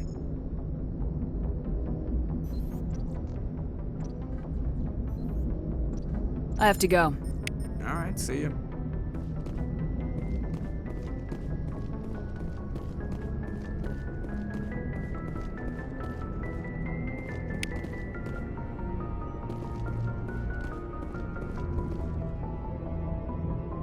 If anyone has to take over for Captain Anderson, I'm glad it's you. I'm not sure about having non-humans on our ship, though.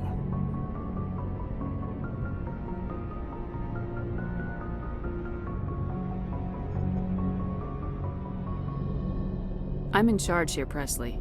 I decide if we have non-humans on this vessel. Yes, ma'am. Understood, ma'am. Carry on, Presley. Yes, ma'am.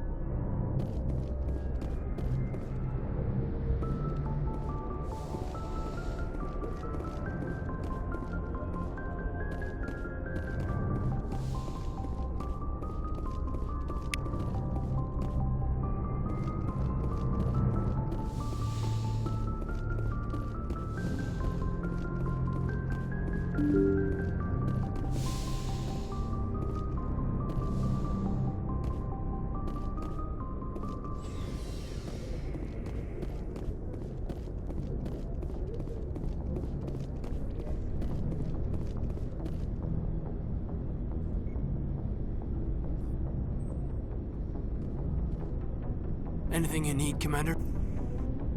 What's your opinion on the last mission? I don't see how we could have done things any better. At least not without getting to Eden Prime sooner. And we were on the scene faster than any other Alliance ship could have been. Just trying to get a sense of where the crew's at.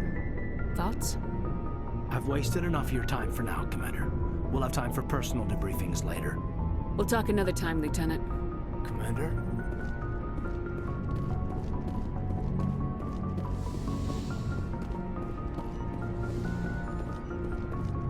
Yes, Commander? Is there something you need? How well do you know the Lieutenant?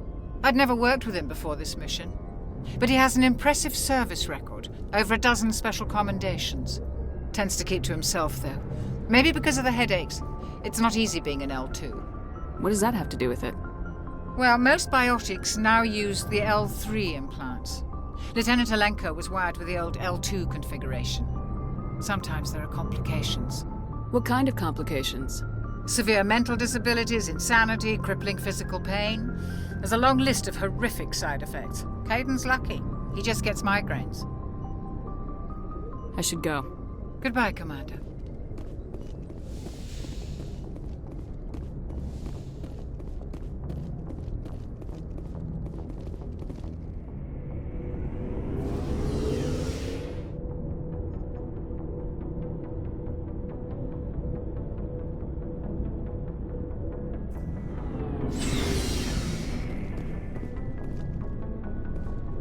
Hey, Commander. Looking for some extra supplies before you head out? What have you got? Whatever you want. Armor, weapons, mods. It's not standard Alliance issue, but that's not necessarily a bad thing.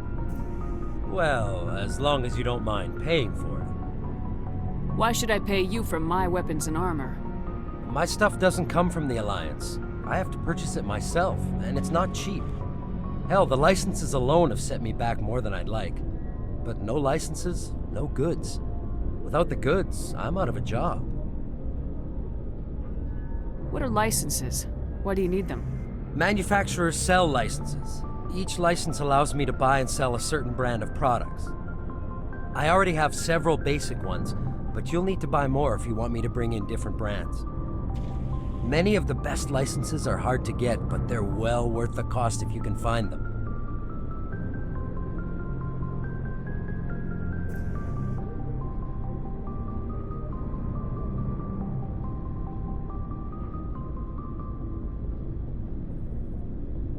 What do the different manufacturers offer? There are too many for me to keep track of, but each license will explain what it's good for. How often will you get new items? Well, that depends on how many licenses you've purchased, but I'll rotate items on a regular basis regardless. And anytime we land someplace with a big enough port, I'll buy, sell, and trade whatever I can. Check back often. I need to move items quickly, so only the most basic items will be stocked consistently. Not right now, thanks. No problem. Keep checking back.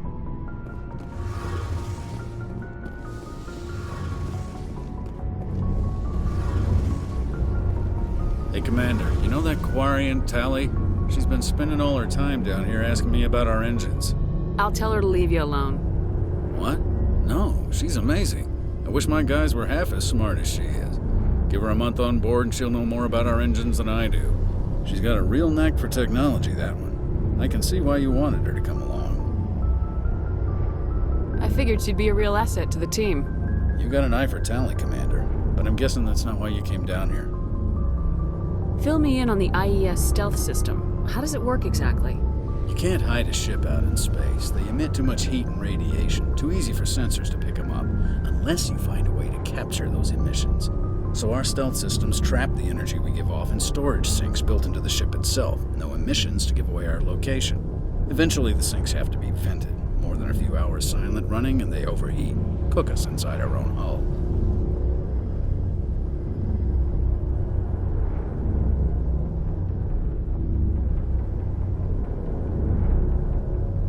There's no way for anyone to detect us? A visual scan can still pick us up. Anyone looking out a window can see us plain as day. But you have to be pretty close to get an actual visual out in space. Most vessels rely on scanners. As long as the stealth systems are engaged, they can't see us. Not unless we accelerate to FTL speeds. Why doesn't it work with faster-than-light travel? Cranking up the FTL blue shifts our emissions, pushes them into frequencies too high to capture in the sinks. As soon as we make the jump, it's like setting off a flare. Sensors can pick up our location whenever we enter or exit FTL flight, but for short-range missions, our stealth systems are amazing, and we've got the only one. Where else have you served, Adams? If you name a class of Alliance ship, I've probably served on it. Everything from dreadnoughts and carriers right down to frigates like the Normandy. My last assignment was on the Tokyo, only a cruiser, but she was a good ship. Couldn't hold a candle to the Normandy, though.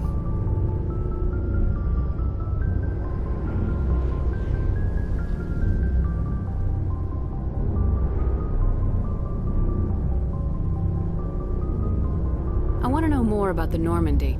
She's the best ship I've ever served on, probably the fastest vessel ever designed. And she's the only one using the new Tantalus drive core. What's so special about the Tantalus drive core? Proportionally, it's about twice the size of any other vessel. Not only are we faster, but we can run at FTL speeds longer before we have to discharge the core.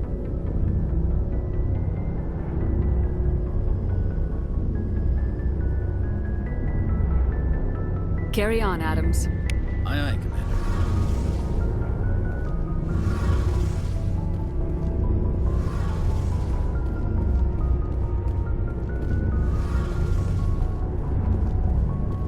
Your ship's amazing, Shepard.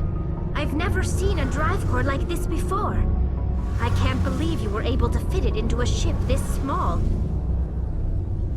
I'm starting to understand why you humans have been so successful. I had no idea Alliance vessels were so advanced. The Normandy's a prototype, cutting-edge technology.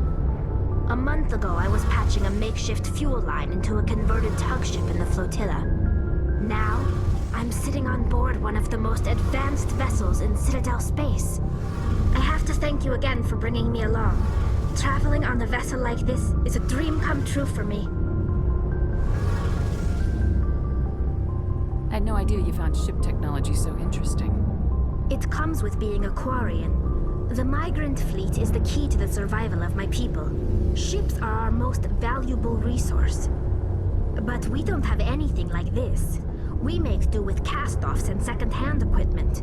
We just try to keep them running for as long as we can. Some of the fleet's larger vessels date all the way back to our original flight from the Geth. I can't believe your fleet's still using ships that are 3 centuries old. They're constantly being repaired, modified, and refitted. They aren't pretty, but they work. Mostly. We've tried to make ourselves as independent as possible on the flotilla. Grow our own food, mine, and process our own fuel. But some things we just can't make on our own. A patch to maintain the hull integrity requires raw materials we just don't have. That's why our pilgrimages are so important.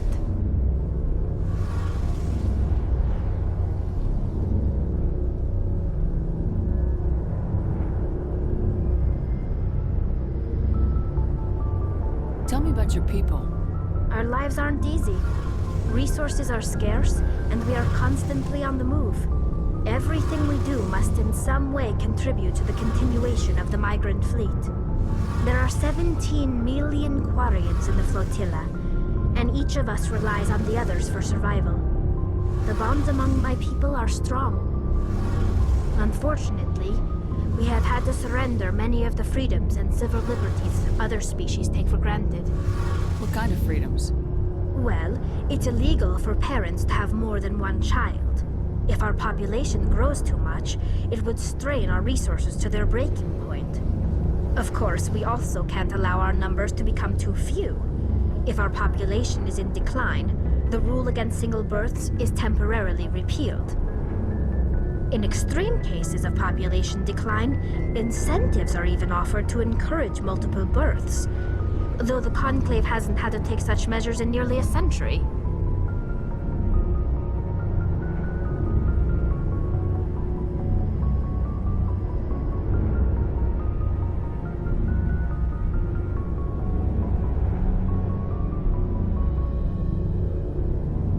That's your government. The Conclave is our civilian branch of government. Each ship can elect a representative to serve on the Conclave and make decisions that affect the fleet as a whole. On matters that affect an individual ship, however, the captain has the final say. It's a tradition that dates back to the early days, when the fleet was governed by martial law. Fortunately, most captains nowadays are smart enough to have an elected council from their crew to give them advice and guidance.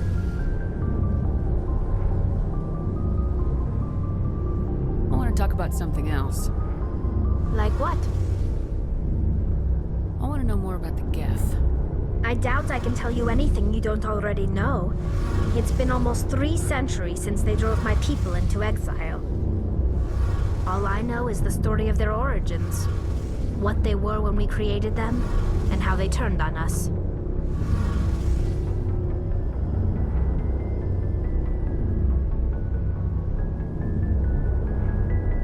Interesting.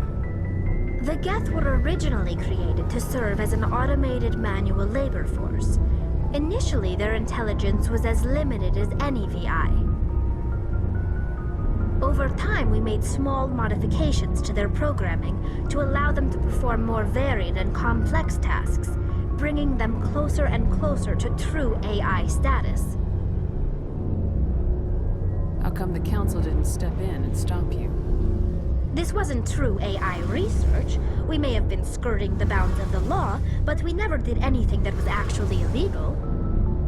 The changes were so insignificant, so gradual, that we were able to control them. Or so we thought. But one thing we underestimated was the power of the neural network. 1 million Geth thinking simultaneously created an inherently unstable matrix. So the Geth share brainpower? Many of the Geth's logic systems were designed to work in concert with other nearby Geth. Basically, the more of them you have in the group, the smarter they are.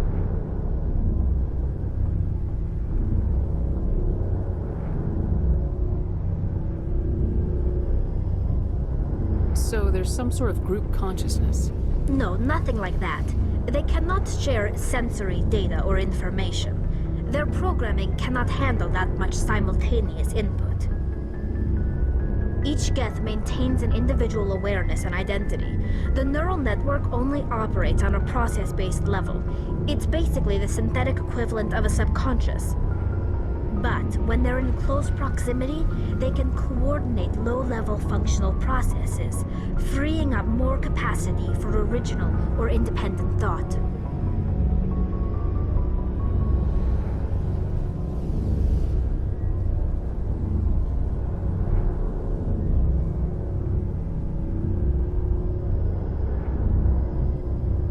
That doesn't make any sense.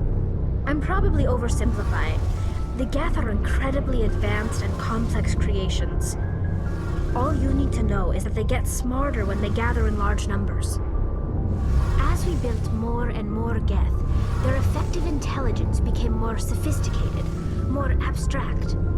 One day, a Geth began to ask its Quarian overseer questions about the nature of its existence. Am I alive? Why am I here? What is my purpose? As you can imagine, this caused a near panic among my people.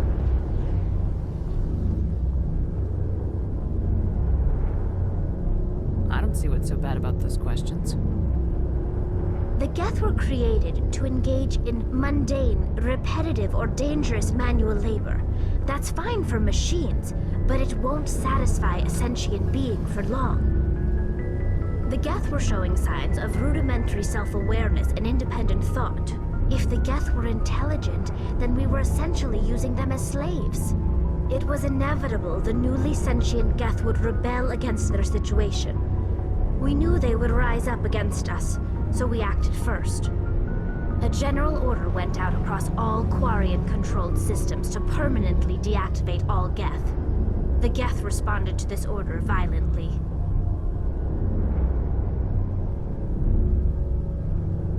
You didn't really think they'd just let you destroy them without a fight, did you? The hope was that most of the Geth would still be little more than machines, incapable of organized resistance. But they had progressed much further than anyone anticipated. The war was long and bloody.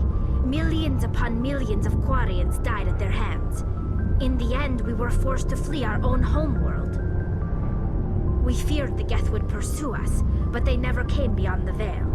Now we drift through space, exile, searching for a way to reclaim what was once ours. You got what you deserved. We made a mistake when we created the Geth in the first place, but we did not make a mistake when we went to war against them. If we had not acted, they would have wiped us out.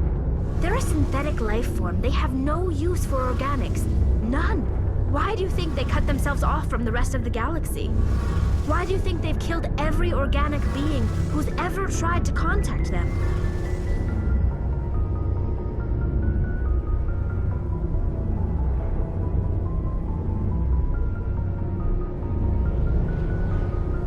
You didn't give them a real good first impression. You really think things would be any different if we waited for them to act first? The Geth are not innocent victims in all this. They're the enemy. They want to destroy us. Not just the Quarians. All organic life. That's why they've joined up with Saren. And that's why we have to stop him.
I should go. See you later.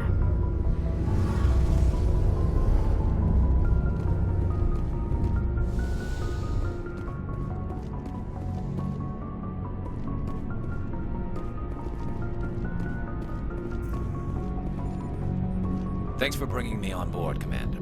I knew working with the Spectre would be better than life at CSEC. Have you worked with the Spectre before? Well, no, but I know what they're like. Spectres make their own rules. You're free to handle things your way. At CSEC, you're buried by rules. The damn bureaucrats are always on your back.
For the most part, the rules are there for a reason. Maybe. But sometimes it feels like the rules are only there to stop me from doing my work. If I'm trying to take down a suspect, it shouldn't matter how I do it, as long as I do it. But CSEC wants it done their way. Protocol and procedure come first. That's why I left.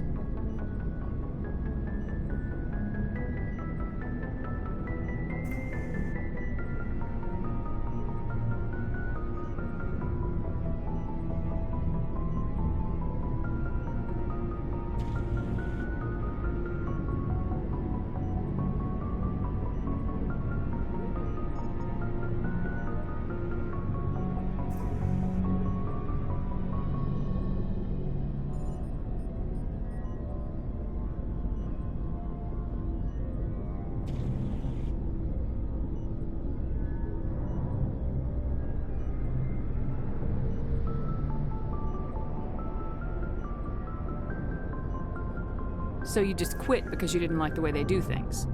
There's more to it than that. It didn't start out bad, but as I rose in ranks, I got saddled with more and more red tape. CSEC's handling of Saren was typical. I just couldn't take it anymore. I hate leaving.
You did the right thing. Life's too short to sit around waiting for things to happen.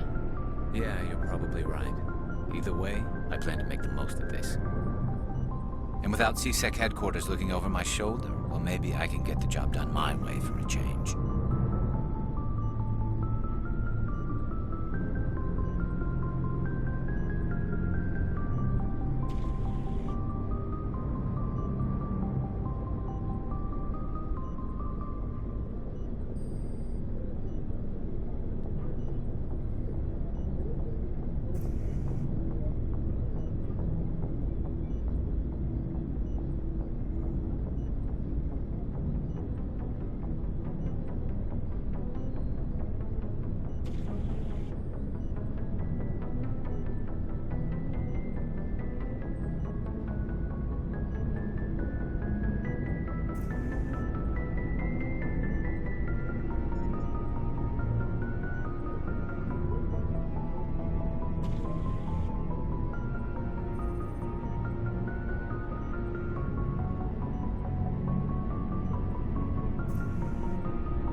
As long as you do your job well, you're free to go about your business as you see fit. Thank you, Commander.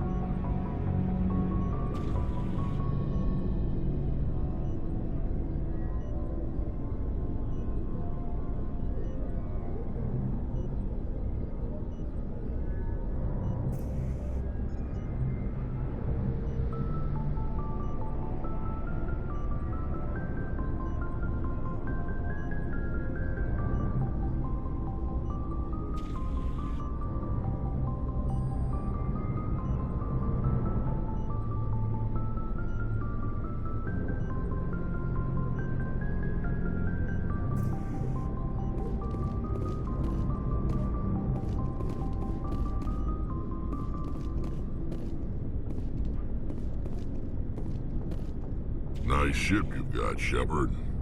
What can I do for you? What's your story, Rex? There's no story. Go ask the Quarian if you want stories.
You Krogans live for centuries. Don't tell me you haven't had a few interesting adventures.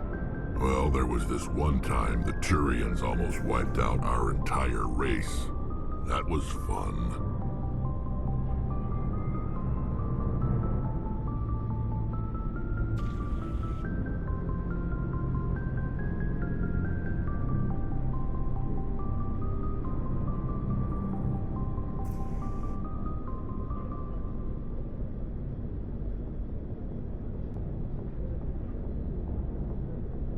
Yeah, they tried the same with us, but we fought them off.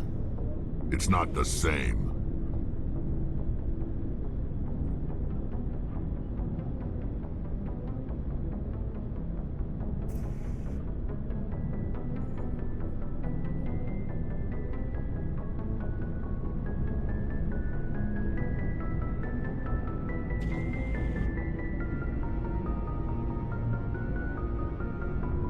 Seems similar enough to me.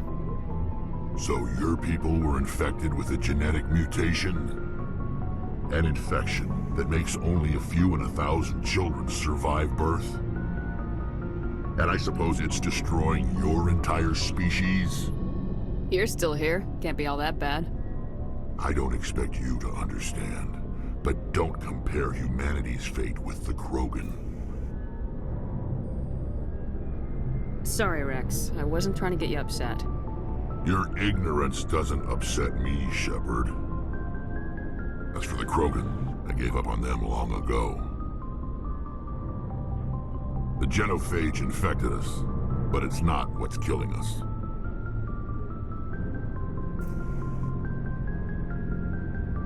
Are your people really dying? We're sure not getting any stronger. We're too spread out. None of us are interested in staying in our own system.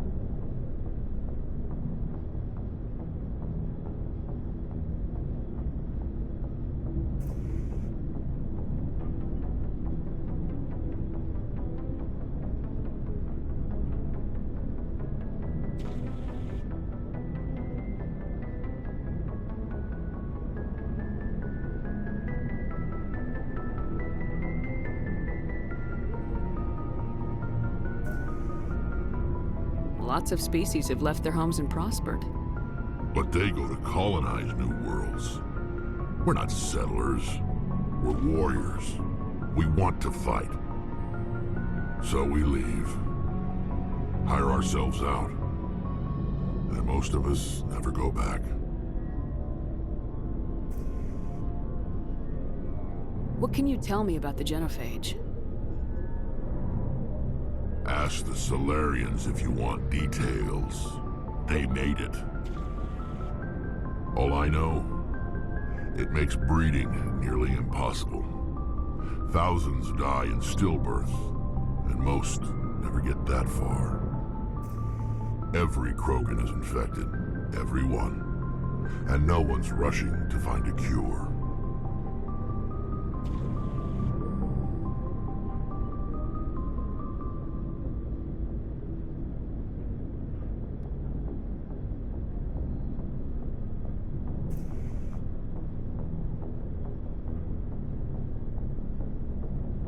Why don't the Krogan try to find a cure? When was the last time you saw a Krogan scientist? You ask a Krogan, would he rather find a cure for the genophage or fight for credits? He'll choose fighting every time. It's just who we are, Shepard. I can't change that. Nobody can.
So long, Rex.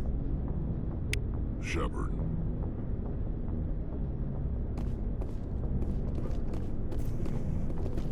Commander? What's your opinion of the last mission? Kinda wish you'd got there sooner, Commander. No offense, I appreciate the rescue. I just wish... You wish we'd been able to save the rest of your unit. Yes, ma'am. If I had been more alert, we wouldn't have been cut down by an ambush.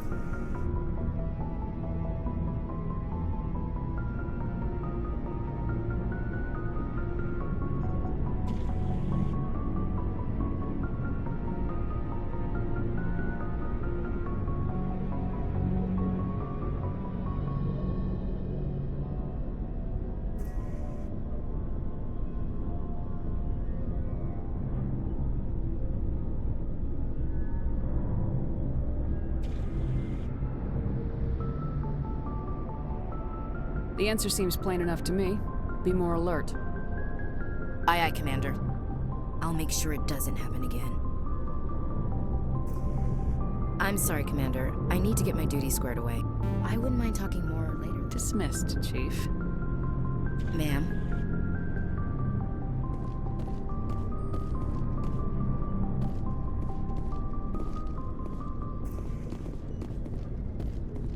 Commander, good to see you.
Picking up some strange readings.